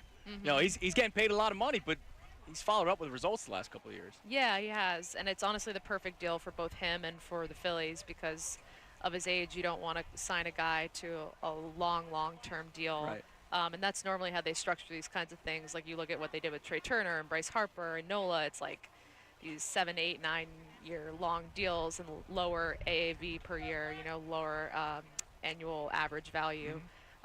With Wheeler, it's the opposite just because of his age. But, anyone that's been around him knows that he's gotten better with age over the past few years. So they're not concerned about that. So I think 3 years is kind of like the sweet spot of how much time you want to give, the length of a contract you want to give a pitcher of his caliber and of his age. Are you surprised? Again, I do. Talk radio is a little bit different, right? So I talk to people every single day, and people get upset when some players aren't signed or trades aren't made. Are you surprised that they didn't end up landing a Snell? I know they're still out there, but it seems like that's not going to be the case. A guy like Blake Snell or Jordan Montgomery. Not really. I mean, I think they have a lot of faith in their pitching depth, for one. And two, Snell has a qualifying offer attached to him, which would, they've signed players that have the qualifying offer attached before, and I think that it's harmed them from a player development standpoint, drafting and stuff like that. So I think that is a deterrent. I also think that what he profiles as isn't necessarily the type of pitcher that they gravitate to. They like guys that pitch deeper into games. Nola does that, Wheeler does that, and Snell, from what I can tell, is not that type of pitcher. No, he's not. So I think those two things are the reason why we haven't seen that. Speaking of Alex Coffey from the Inquirer, Inquirer.com, what's been some of the big storylines you've been following throughout this entire spring? Big storylines. Well, Wheeler's extension was one of them. Yeah. It's a nice day yesterday for content purposes. Yeah, it was great because it's been a slower spring. So yeah. Well, there's not many position battles, right? So it's like we've been talking about Rojas and Pache and Marsh. But other than that, it's been fairly quiet. Yeah, it has. Yeah, the last bench spot, whether it's going to be Jake Cave or Pache or Wes Wilson, I guess that's something that I've been following. It's more like niche things, right? Like not the big name guys. Those guys all have their spots locked up, obviously. Right. So I've been trying to pay attention to like approach, like seeing if guys are chasing less, if they're taking better at bats, and they look good so far. But obviously, like spring is spring, so you don't want to glean too much from spring training games. So just things like that, Are you expecting the faster start this year? I mean, that's been probably one of the biggest reasons why they've been trailing the Braves as much as they have been come the end of the regular season. Obviously, the Braves are, a perennial 100-win team with the way that roster's built. But the Phillies have started off slow the last couple of years. Do you think that changes this season? Yeah, I do, because first of all, most everyone is healthy, and second of all, without the WBC, like guys are getting a normal amount of at-bats. Last year they had, and they don't say it like an excuse, but it's just the reality. They had a lot of players that went to the WBC and weren't getting the workload that they would normally get in a normal spring. So those players coincidentally started off slower. So I think that that'll be a big difference maker for them too this year. I've been asking everybody this question. How excited are you to report and follow a season of Bryce Harper? Hopefully a full season. He's starting the season healthy, and at first base, a new position. Yeah, it'll be really fun. I mean, I remember the first game that I saw him at first base. I think we were in Cleveland, and he fell into a photo well trying to make a catch, and I was like, okay, so he's not going about this tentatively. This guy can do whatever he wants. Yeah. So that's kind of, when he's in, he's all in. That's like him in a nutshell. So so I'm expecting to see more of those diving plays. Yeah. He's not going to go about it with fear. How's Trey Turner? Last year, big money. Obviously, I don't know if that got to him, but we saw the struggles. We know the story of the ovation and everything and how everything transpired after that. How is he now going into his second full season? I think he's good. It's funny, when he talks back on that season, the one thing that he really emphasizes is that he doesn't want to make excuses for himself. Whether it's like a big contract, a new team, whatever it might be, he really owns what he did last year, and he's worked really hard to refine his game on both sides of the ball. I mean, he's always out there with infield coach Bobby Dickerson working on his defense. He'd be the first person to tell you that he didn't live up to his own standards on that side last year. So yeah, he's been working really hard, seems really focused, and has been very vulnerable about his season last year, not taking excuses. Yeah. Last thing before I let you go, because we've got first pitch right around the corner. I'm bummed out. I was supposed to have Ryan Kirkering on today, but he's under the weather, so he couldn't come on today. Yeah. How incredible is his story? I mean, he was in, high A to start the season last year, and then he's pitching in the NLCS, right? How incredible is his story, and then how much do you expect out of him this year, where he's now entering his first full season as a Major League Baseball player? Yeah. I mean, it is incredible. I mean, how rare is it that we see a guy that goes from low A to the big leagues in the span of a year? Yeah. And then the playoffs. I think that experience is going to benefit him. Obviously, last year was a whirlwind. So the benefit of having time and feeling more comfortable in this environment will obviously do him good. He's also making some changes to his pitch mix, so he's not just relying on one pitch all the time, because obviously hitters pick up on that when they see it a lot. So yeah, I think that he's going to be even better in 2024. So we'll see how it goes. Well, I really appreciate you coming on. Thank you so much, Yeah, Alex. Go on back up. I still got 10 more minutes, so you go on up to your press box and take care of business. I love your work. You do a tremendous job. We're lucky to have you here in Philadelphia. Thank you. And keep it up. We'll be following you along. Thanks. All right, there she is. There's Alex Coffey of the Inquirer, Inquirer.com, joining us here at Baycare Ballpark.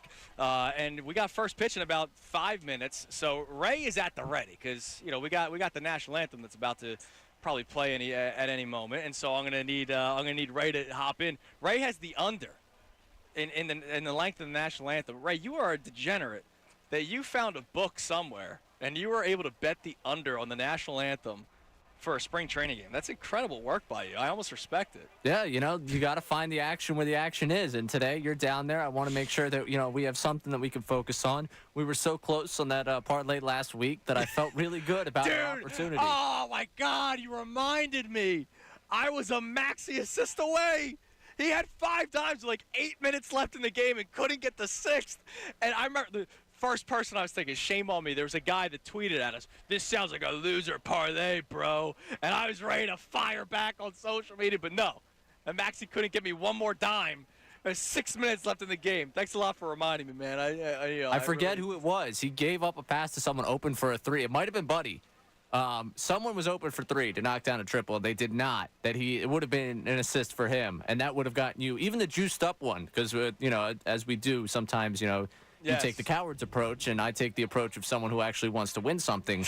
And even the juiced up one was 2 Buddy points away and 2 Maxi assists away. So there was a lot of action being had. And some people are saying that the Tobias 25-plus points was actually the bet to take in that game, and some people would be saying that they enjoyed their Friday night because of that. Well, so, when are people going to start writing me thank you notes? Okay, now you're getting a little full of yourself, okay? We had a nice moment. Don't ruin it. No, when am I going to get the thank you notes? Give me I don't need a Papyrus $8 card. Give me the dollar Hallmark card for being the sole reason why, there's one guy that took credit for Trey Turner's season turnaround. How come I can't take credit for Tobias Harris's season turnaround? So I want to be very clear about the Tobias turnaround. This has been 2 games. This has been 2 games.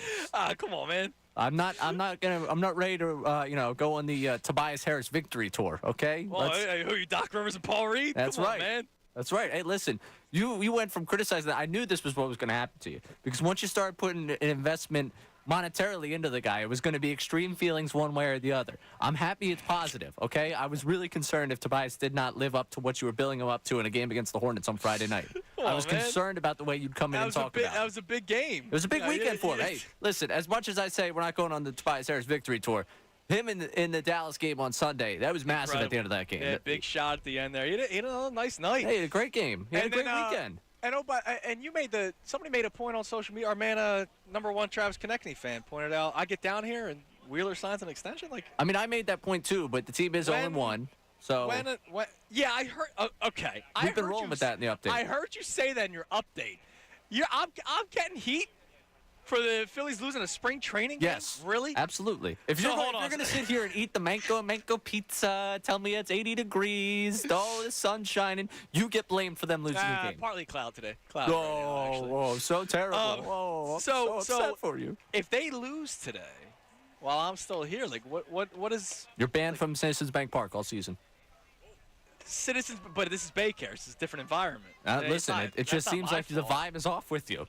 I gotta have at least one shot at Citizens Bank Park before I get completely banned from the state. Fine, you make the opening day roster, but you make the open day roster, but that bus is ready to send you down to Lehigh Valley. I was talking to during the commercial breaks. Everybody's walking around, so during the commercial breaks, I've been talking to some people, and somebody that went to the game yesterday was like, "Yeah, it was a lot of fun, but they lost," and I'm sitting there like, "Okay," and do people care about wins and losses? Yeah, man. Grapefruit League title, man. What are we talking about here? That's right, man.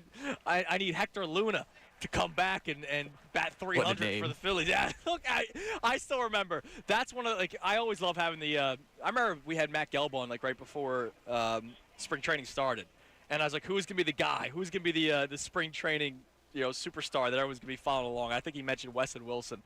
I remember there was a year Hector Luna was on the team, and he batted 330 in spring, and it was incredible. All right, take it over.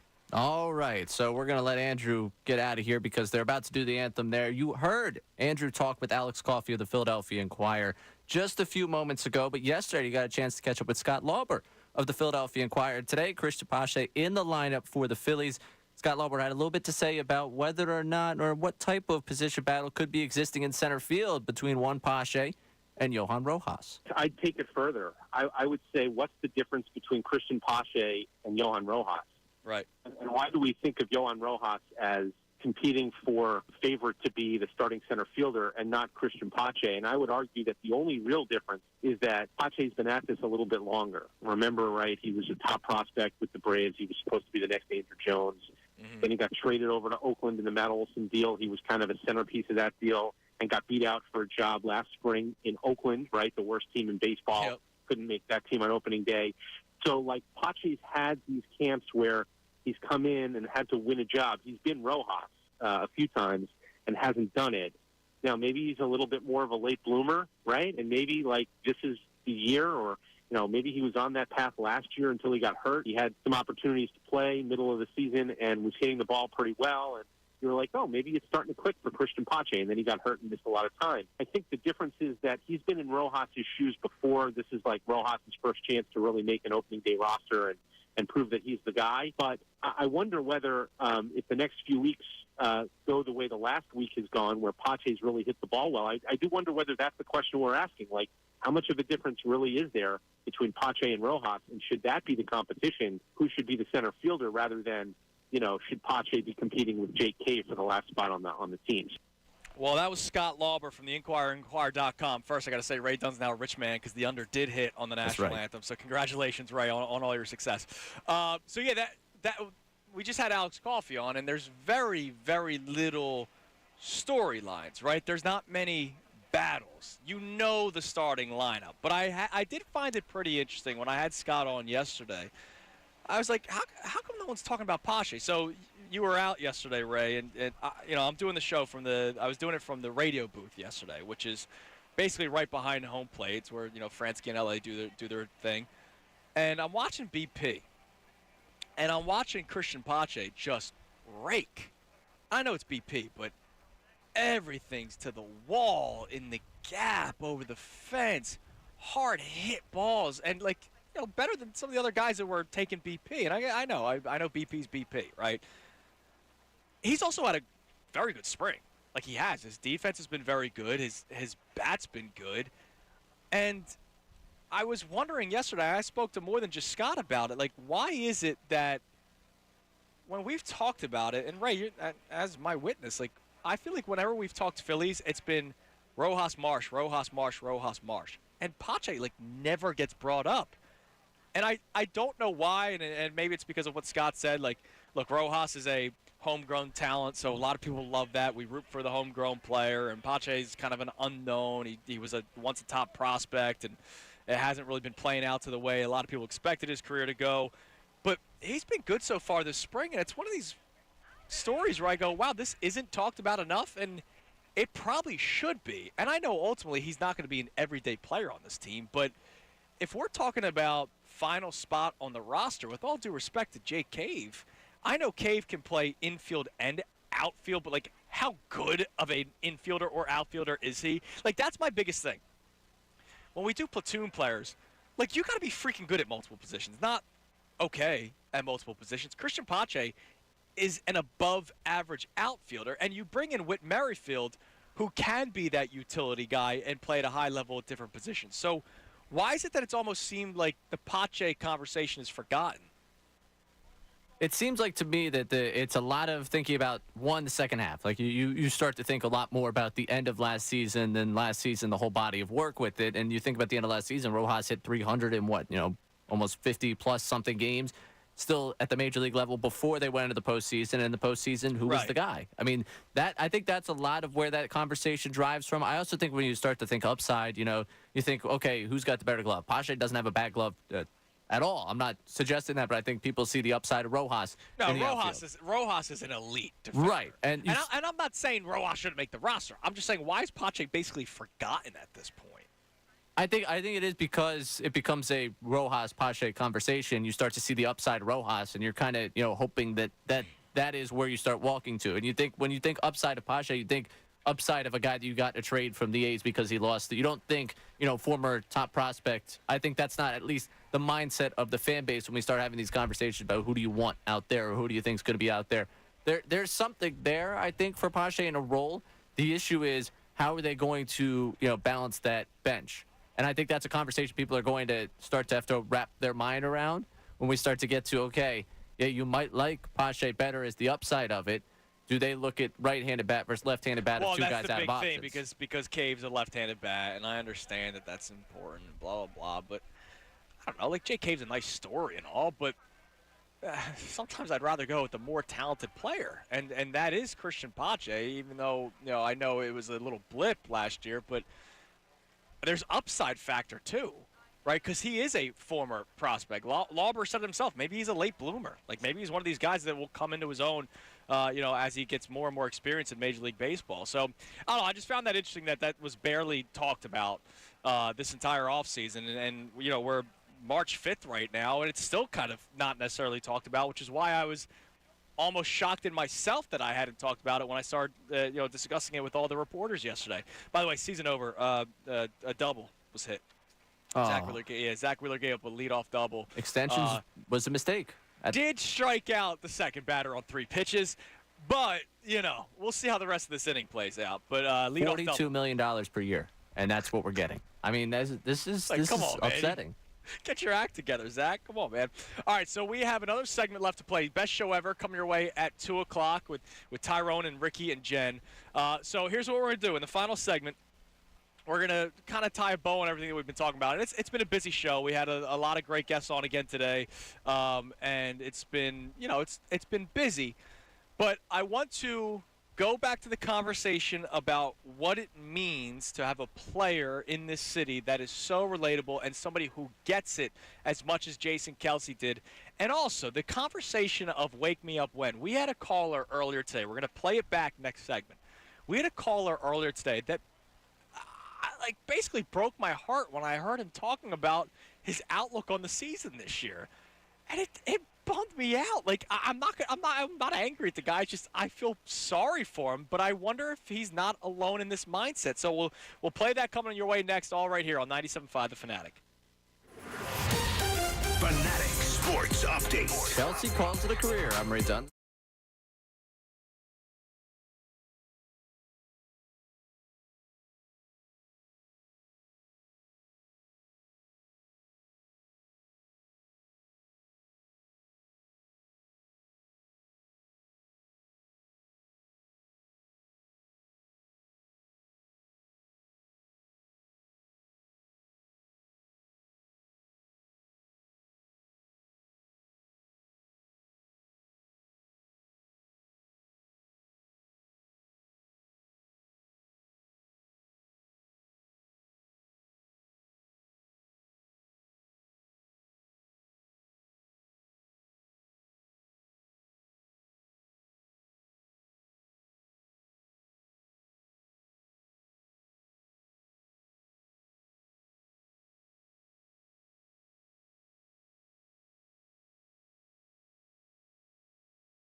place is this awesome. Like, forget the whole Clearwater thing for a second. By the way, 1 o'clock hour brought to us by Ferguson HVAC Lyon Conklin.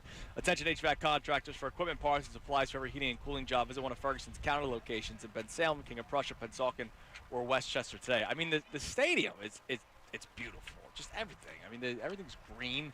It's gorgeous. And I know it's a Major League Baseball organization, so you would think so, but I don't know, like we did those NFL Player Association grades that came out last week, and the Commanders got like an F all across the board because just everything sucked.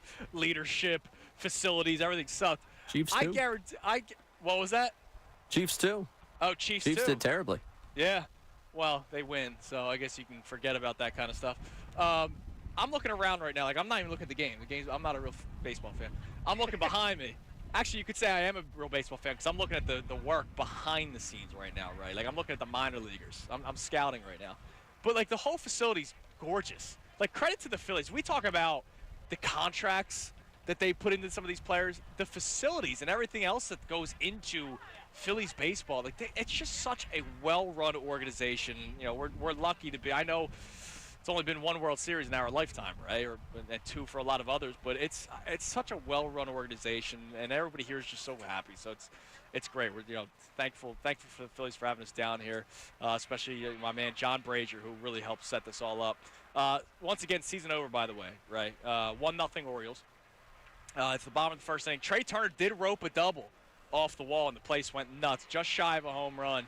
But he's currently on third base with 2 outs. So if they don't tie it, if Alec Boehm does not drive this run in, I guess we could say season over already. Oh, if Boehm doesn't tie it up here, we at least have to come up with an Arenado trade situation, right? Yeah, which I would still do. Yeah, absolutely.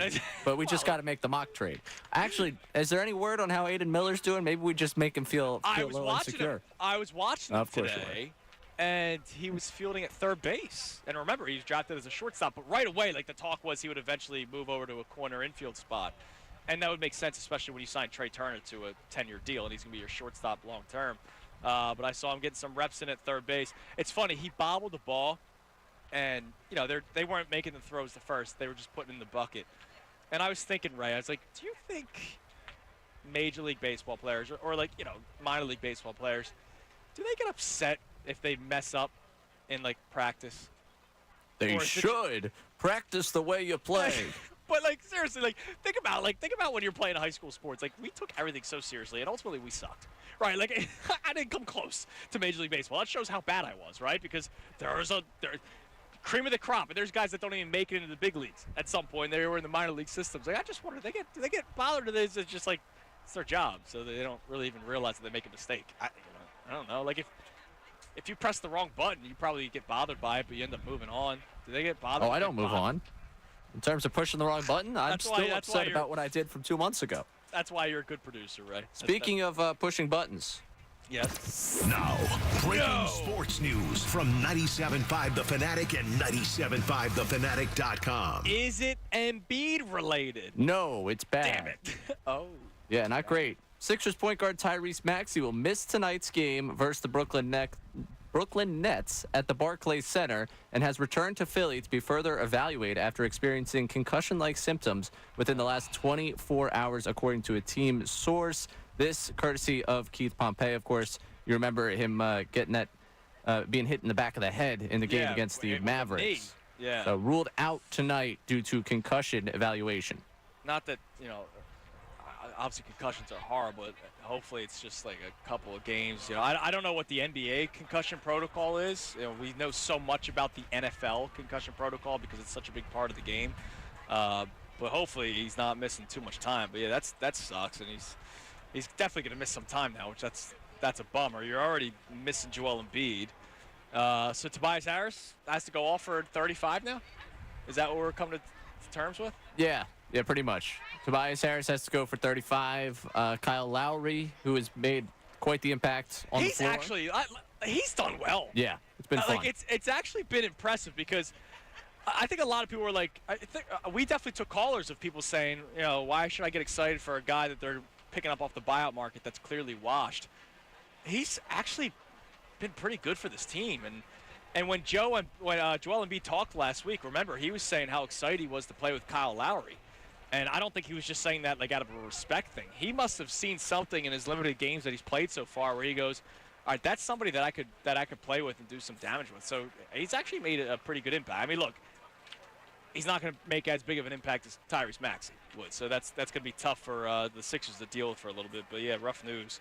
But still nothing on Embiid because I know they said last week, I think Woj said last Tuesday, I think it was, that 1 week from today we should get an evaluation. So I wonder if that comes out at some point during the best show ever, right? You haven't seen anything on social media? I have not seen anything, no. And you know that I am all my notifications set up for these guys. Woj, the most recent thing you got from him, Patty Mills playing to sign with the Miami Heat. So there you go. Of course he does. And watch, he's gonna come back to life with Miami. Well, Miami's coming back to life right now, even though they are back in the play, and I think now the Magic are ahead of them. Okay. But yes, that team is slowly coming back to life, and I'm sure at 35 years old, Patty Mills will find his 25-year-old self with the Miami Heat. Of course he will. All right, so do you have that call that we had earlier? Yes, no? Yes, I do. Okay, so here's our two topics that we've been going on with today. The first one is about the Phillies, so we'll get to this call in a second. The second one was about Jason Kelce and what he said about Philadelphia and whether or not, like, the relatability, maybe not the relatability, the connection. How important is it to have good connection with an athlete? So we'll play what Jason Kelce had to say later on this segment. But earlier today, I asked the question, what is your mindset going into this season as a fan? Like, are you going into this season as a wake me up when kind of fan? Because that's what a lot of people are with the Sixers. And after the Phillies lost in the World Series and then blew a series in the NLCS, it's seems like it was getting to that point. But Ray, when we ran that poll, like, I was not expecting 40%, and we got 50-50. Did you see the final results 50-50 when we first did this? Yeah. No, it's wild. But I didn't realize that. Like, I guess, like, I almost forgot that we ran the poll, and then when I was doing the show yesterday, I checked it out, like, live on the air. I was like, holy moly, I almost cussed. Like, good 50, job. I was like, 50-50. Like, that sucks. Like, I can't believe people are feeling this way. And so I asked the question. I would love to hear from you. We got about 30 minutes left in the show. It's 610-632-0975 before the best show ever takes over. Are you going into this season with a mindset of wake me up when, or are you going to enjoy the ride, which that's what I'm hoping people do, because this is a pretty freaking good baseball team with a lot of talent, and this should be a really fun season to follow along.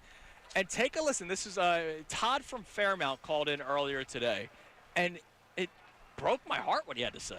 Let's go to Todd in Fairmount. Hello? Todd, you're on the Fanatic. What's up, Todd? Awesome. Hey, thanks. Yeah, just want to check in about the, the question, the wake me up question. As far as this ownership group and front office, I've been begging for something like them for the last 40 years. They're absolutely perfect. I mean, couldn't have a better ownership group or front office right now. Dombrowski, brilliant communicator, knows his job. Absolutely. I'm not a wake up and, ask me in the playoffs guy. I'm a wake up when the World Series comes. That's where I stand right now. So you're not going to – I'm sure you're going to watch games, but you don't – Of course I am. I'm addicted. Yeah. But you're not really, like, invested unless they get to the World Series?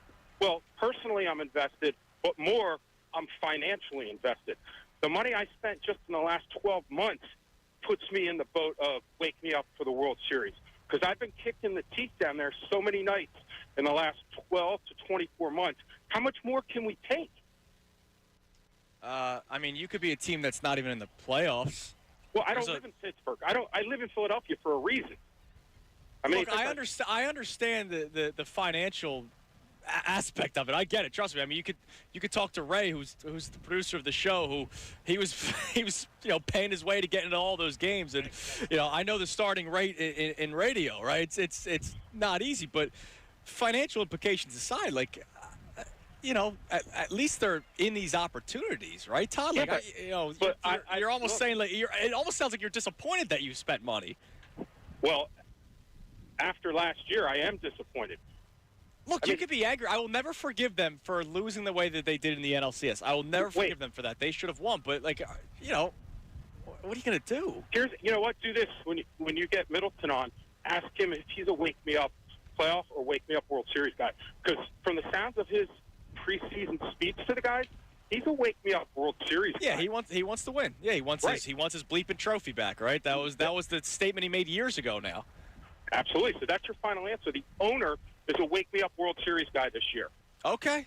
Unfortunately, John Middleton was not ready for comment. He did not want to respond to Todd from Fairmount's phone call. But, look, I mean, I heard that call, and, like, it brought me down, man. And I understand. People spent a lot of money the last year. Ray, I mean, you could speak to it, man. You were there for a lot of games in the NLDS and the NLCS, and 2 years ago the same, but also the World Series. Were you at the no-hitter game? No, I was at the fun one, and then I was at the one where the Magic felt like it died. It died, yeah. But I mean, you're there, and then all of a sudden it's like, what are you gonna? When you're sitting there, you're not thinking about what you paid, right? Like I get it, right? Like your money's your money, so whatever. But I went to NLCS Game 2, and watched the Phillies put up 10 runs and spent a lot of money for those tickets. I kind of didn't realize what seats I picked, and I was like, damn, I paid a lot of money for these seats. But they won, which is great, but they didn't end up winning the NLCS. I'm not sitting here today going, damn, I wish I had those hundreds of bucks back because they lost.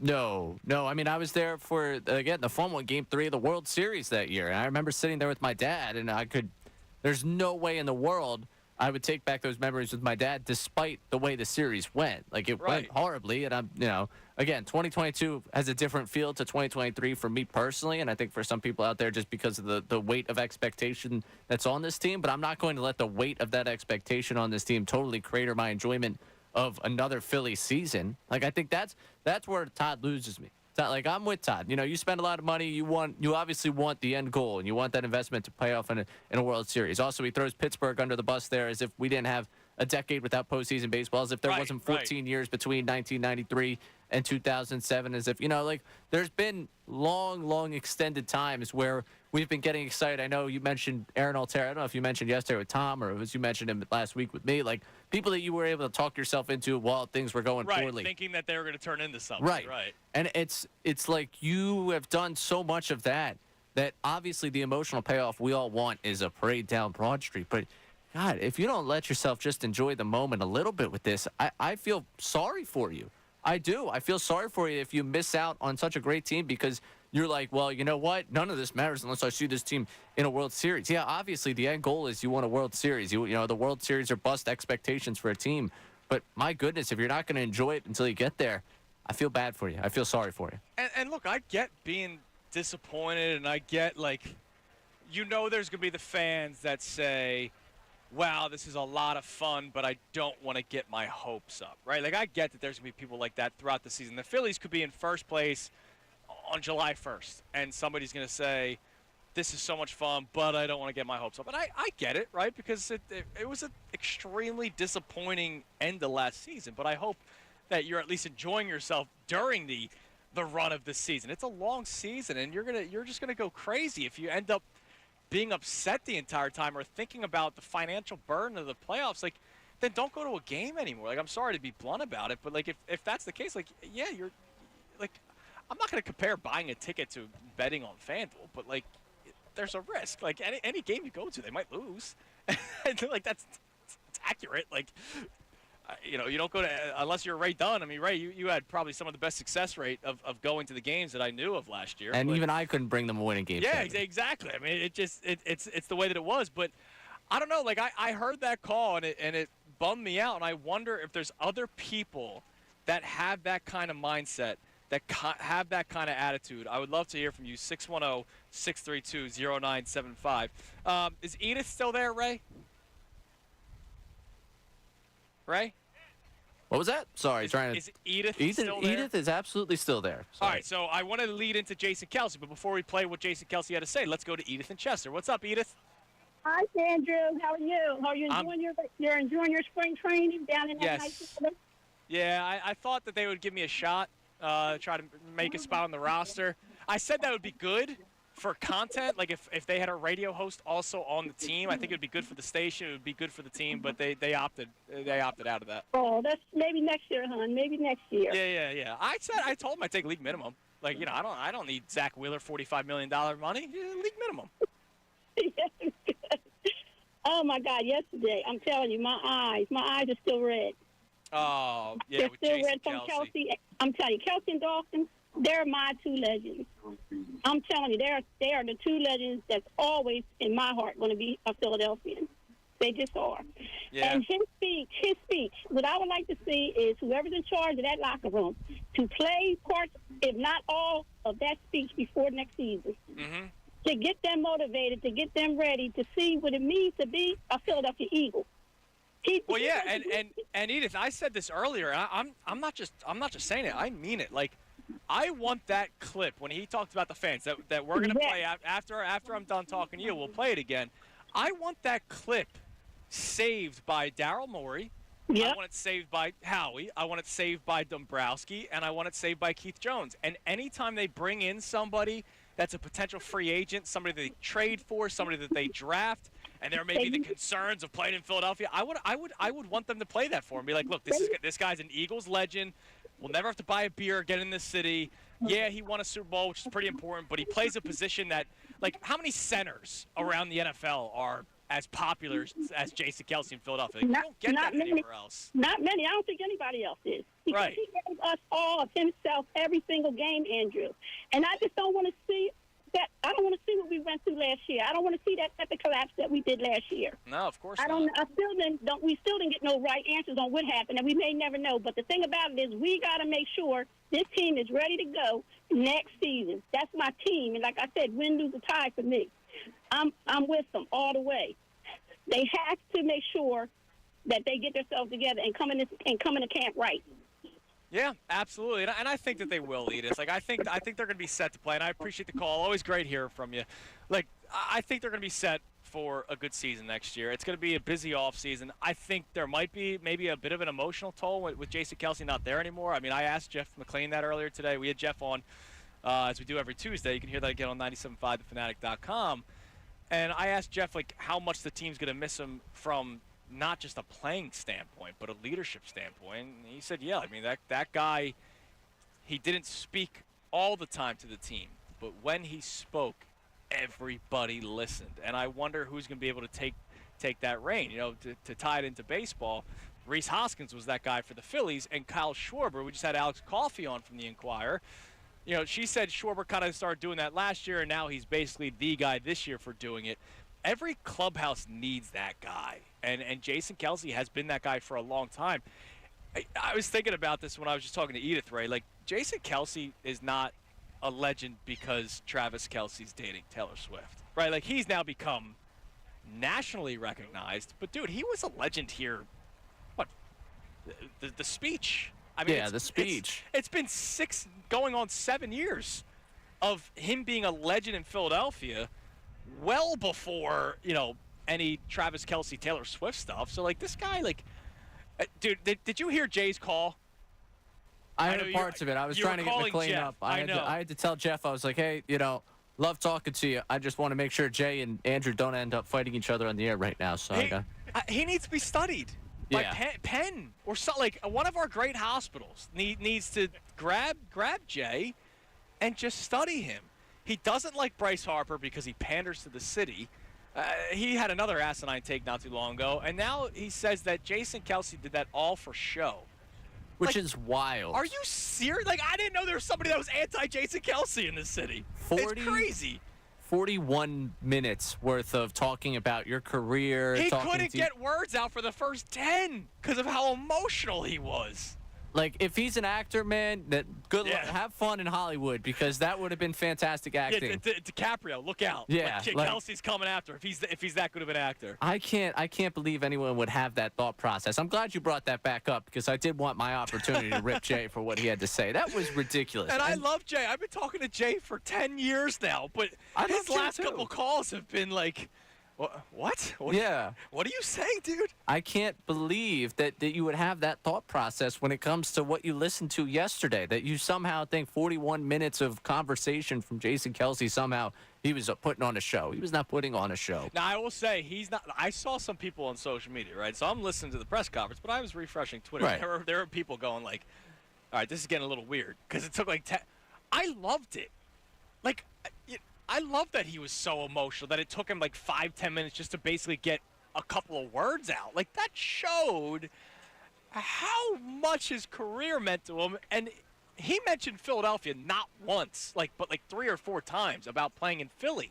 Like, a couple of times he talked about Philadelphia. Like, it means so much for him to have been an Eagle, to have had the career that he's had, the family that he's built here in this city. Like, I couldn't believe that some people, not everyone, but some people were like almost getting annoyed that it hadn't really started yet. Like, what's the problem here? Like, So- let the guy be emotional. It's funny because I think I've said this to you. I long subscribed to the 97% rule that we could put a poll out like the sky is blue, and Yes. the highest you can poll is 97%. We can never get everyone on the same page. I'm almost curious if Jason Kelce could be the one to break that. And then we have people like Jay, and I'm like, yeah, no, the 97% rule is there for a It's reason. still there. Because I can't believe how you leave that presser yesterday anything but, just astounded. And I mean, the people that chimed in, whether it be former teammates, people that know him, the wonderful tributes that are being written, across the board from people that covered him of, just who he was. I'm sorry. You can't fake that. There's a world, we live in a world today where you can fake a lot. Yes. You can't fake what Jason Kelce has faked. And to be here for 13 years and to have that type of approval rating in this city for 13 years, I think it was Kevin Byard that said this season, what's different? Like, things get out here because, it's just such intense scrutiny. So you're covered by so many people. There's so many eyes on you at all times, Right. which is different than other places. He couldn't fake that for 13 years here. And you mentioned that speech. The crazy thing about that speech is, you ascend to a legend in that place, and then you're an all-pro time and time again in the 6 back times. half of your career. Yeah. He mentioned 2016, since that offseason of 2016, what he's accomplished in his career, the years that go past that, individually, while on top of it for 13 years, you think of all the number of changes. What's been consistent? Jason Kelce's been here. Jason Kelce's been the center. And he can tell a lot of stories from a lot of different eras of Eagles football that just mean a lot to a lot of different people. So he's been exceptional in everything he did off the field. And now we have to celebrate both the player he was on the field, off the field. And it was scary yesterday listening to the best show ever because they're talking about replacing him, what's going to take leadership-wise, what's going to take on the field. And I'm so trying to wrap up in the moment of denial right now of just appreciating his career. But I'm listening to him and I'm like, oh God, what the rest of this offseason is going to be thinking about, well, you're replacing an all-pro at center. And then, oh, by the way, everything else he meant to that organization. Yeah, I mean, more than just on the field of play. I mean, he just did so much for that team. By the way, triple season over. By 2? Who you allowed triple to? Somebody on the Orioles. Well, thank you. Appreciate that. Perez. Oh, no, that's the pitcher. There's palm trees in front of the scoreboard Oh, here. okay. Well, So- whatever it was, it's not great. But Castillo's pitching for the Phillies. One of my buddies is actually down here right now. And as you were talking, he walked by. This is perfect Philadelphia. He goes, yeah, I was watching this guy warm up. He sucks. Great. And that's right before the triple.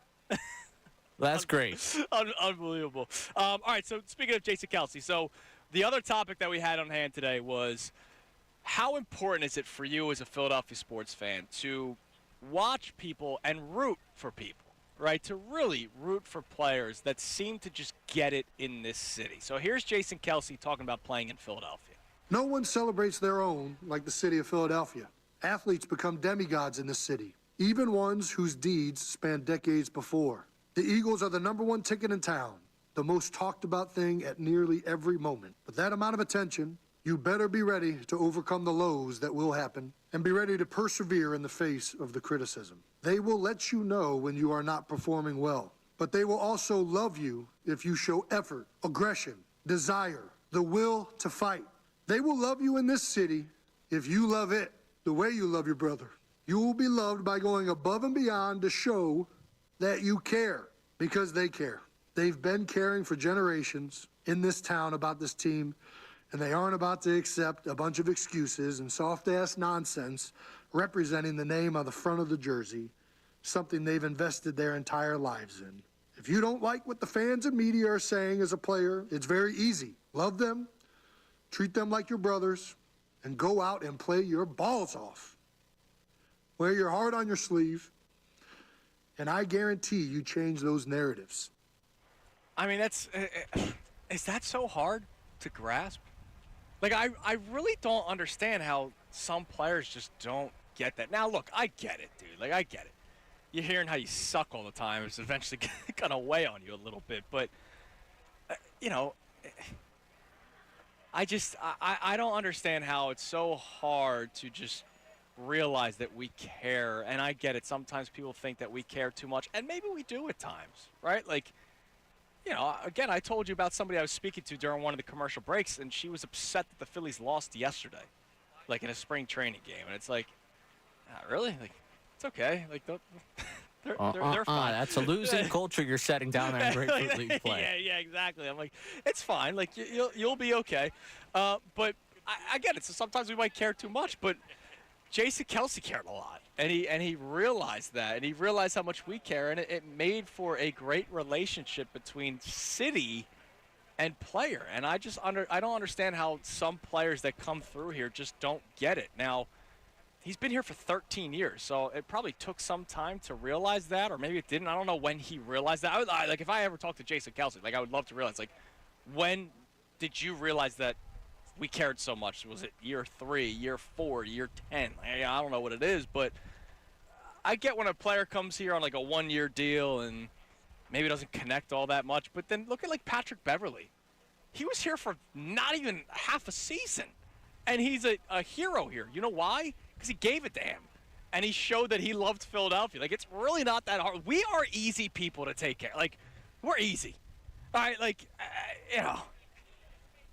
You show that you like us a little bit, and we're gonna clamor all over you. It's the first girl that shows you attention, right? You're like, I'm gonna marry that girl. Right? Like, that's basically what it is. Like, you show us a little of attention that you like us, and we're gonna buy into it. So, incredible stuff from Jason Kelce yesterday, and it's gonna be different next year for sure. It's absolutely gonna be different. All right, best show ever coming up in a little bit. Let's go back to the phones. Let's go to Marcus in Wayne. Marcus, you're on 97.5 The Fanatic. Say South Tunis. Speaking of people who give a damn, I appreciate you so much, man, because, you know, just like Jason Kelce, I love you, man. Thank you for holding it down, my man. I love you too. I don't know what I did, but I appreciate it. Like, I know I'm out here grinding. You know, I'm out here in the Florida sun. It's hot, and I'm grinding out here. Well, you know what your wife needs to do is give Jay a lobotomy to understand where that mind is coming from. I don't know what was that, right? dude. I love Jay. I've been talking to him for a long time. He's been driving me crazy recently. I've been listening. Come on, man. I've been listening a long time. I'm like, whoa. We need Christy to, put the scalp onto that junk. Yeah, absolutely. Like, it's just, it was shocking. He's anti-Harper. He's anti-Jason Kelce, but he's pro. Right? He still thinks the Phillies did Nick Williams wrong. Like, what are we doing, dude? Come on, man. That's a bad job out of him all across the board. Anyway, that's the reason I called in, because I was just like, whoa. We need Christy under the knife. Get him straight. All will be good after she gets him straight, right? Yeah, I'll talk to her today. Yeah. We'll get that taken care of. During that long commute, from the outfield to the airport tonight at 4:00. All right, my man. Yeah, exactly. You're the greatest, Tuna. Yeah, you're the man. Thank you, Marcus. I appreciate it. Thanks for the call. That was probably the nicest thing anybody's ever said to me. Look, right, it's what I do, man. I'm out here grinding. Just go to Frenchie's already. Oh, well, I was gonna make the joke at the end of the show, but thanks for stealing it from me already. I do have a post-show meeting. And we're gonna have it at Frenchie's. Like, that's so great, man. Yeah. I'm very excited for you. I hope you have a wonderful time at Frenchie's. I can hear Vito's laugh from the background. I'm sure he's gonna have a great time at Frenchie's too. You guys enjoy your post-show meeting. And look, I didn't drive here, so I just got to take an Uber to the airport. Oh, and I'm sure at the airport you're just gonna go right to your gate, and you're not gonna do anything else over there. Oh, dude, the other day I did the gate check. Me and Vito actually we met up for a beer at the airport. I felt bad, so, dude. Not that your travels were a lot worse the other day, but poor Mike. Mike's flight was for like 1 o'clock or something like that. His ended up getting delayed behind mine, and I was flying an airline that's normally known for delays and cancellations, and mine was good to go. So I felt kind of bad because Mike was on a superior airline, and his was the one that ended up getting delayed a little bit. But I did the gate check before I got to the bar. I had to. I mean, it's It's what us dads do, right? Like, Yeah, you got even me. You know, I did the gate check Sunday night, and it just so happened I was at that gate for hours upon end. So Yeah, of course. it was Yeah, a good I'm thing that sorry. I checked because I wanted to know where I was going to hang out for a while. Yeah, you had a rough night the other night, and I'm sorry for you. No, By the way, it's okay. it was Jackson Holiday, no shock, who hit the triple. Oh, okay. Well, Yeah, that's so fine. You know, that one actually makes sense. yeah, that makes a lot of sense. Oh man, I'm jealous you're getting to watch. Warriors are such a fun young team. Yeah, they Yeah. are. They got Burns now this year. Like there's a lot of Orioles fans here today. I got to give them credit. There's a lot of O's fans here today. They I don't know if you heard because you probably had me faded down during the national anthem. They have their tradition when they say Yep. O and they scream O. It was a loud. There was a loud group of O's. They're a good fan base. You know? Yeah, Credit where credit's due. I got to give them credit. They're not Nationals fans, really. This is No, well, there's one team that has their games broadcast on Mass and that are real fans. The rest, it's not a competition down Yeah, there. exactly. It's That's a good not. point. It's not. It's simply not a competition. But I got to give them credit. There's a lot of good O's fans here. All right, Ray. How much time do I have left? About 2.5 minutes. 2.5 minutes. Okay, this is what I want to do. I just want to thank John Brazier of the Philadelphia Phillies. He's the director of fun and games for the Phillies. He's not standing next to me right now, so I guess I can say some nice things about him. He helped us out a lot getting down here. He helped us out a lot here last year. He basically handles all the radio stations. I know some of our sister stations will be down here in the coming days. XTU is going to be here soon. MMR is going to be here soon. And he's the guy that basically makes sure that everything goes smoothly. He's at the hotel at 6:30 in the morning, ready to pick us up. Right, ready to bring us over to the ballpark, and he's a dynamite human being. Congratulations to him for now 31 years of doing this. So I want to thank him for doing everything that he has done for all the radio stations. He's walking up to me right now. He must have heard his name being talked about because all of a sudden he started walking up. It's weird. I haven't seen him for the last hour and a half. I started talking. I started giving him his flowers, and he comes out of nowhere. I'm going to shake his hand down in the air. Thanks again, John. I appreciate it.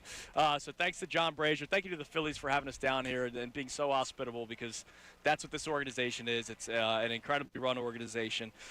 So, Ray, I'll be unfortunately, back at it in the studio tomorrow. So I'll be back tomorrow from One Bala Plaza, just as beautiful as Baycare Ballpark. So I can't wait to be back with you guys. We got the best show ever. They'll be coming your way next at 2 o'clock with Tyrone Johnson and Ricky Metallico and Jen Scordo. And like I said, Ray, I got to go do a post-show meeting now. Me and Mike Vito, Mr. Broadcast Coordinator, he's management now, so we have to sit down. We have to have a post-show meeting. Yeah, I'm sure you guys are going to get into a lot of content, a lot of what worked, what didn't. Yeah, I'm sure. Well, hold on a second. We got digital content, man. We're now in the market of digital content as well. So got to take some pictures and send some stuff on over. We're going to post a lot of stuff on the website, 975thefanatic.com. All the guests that we've had on, I want to thank all of them. Jeff Hoffman and Derek Hall and Matt Strahm today, Larry Boa, Jason Stark, Tom Burgoyne. We've had so many great guests on these last 2 days, and it was a lot of fun. So I'll be back at One Ballot tomorrow. Can't wait for it. Everybody have a great rest of your Tuesday. Enjoy yourselves. Best show ever next right here on 97.5 The Fanatic. Fanatic Sports Update.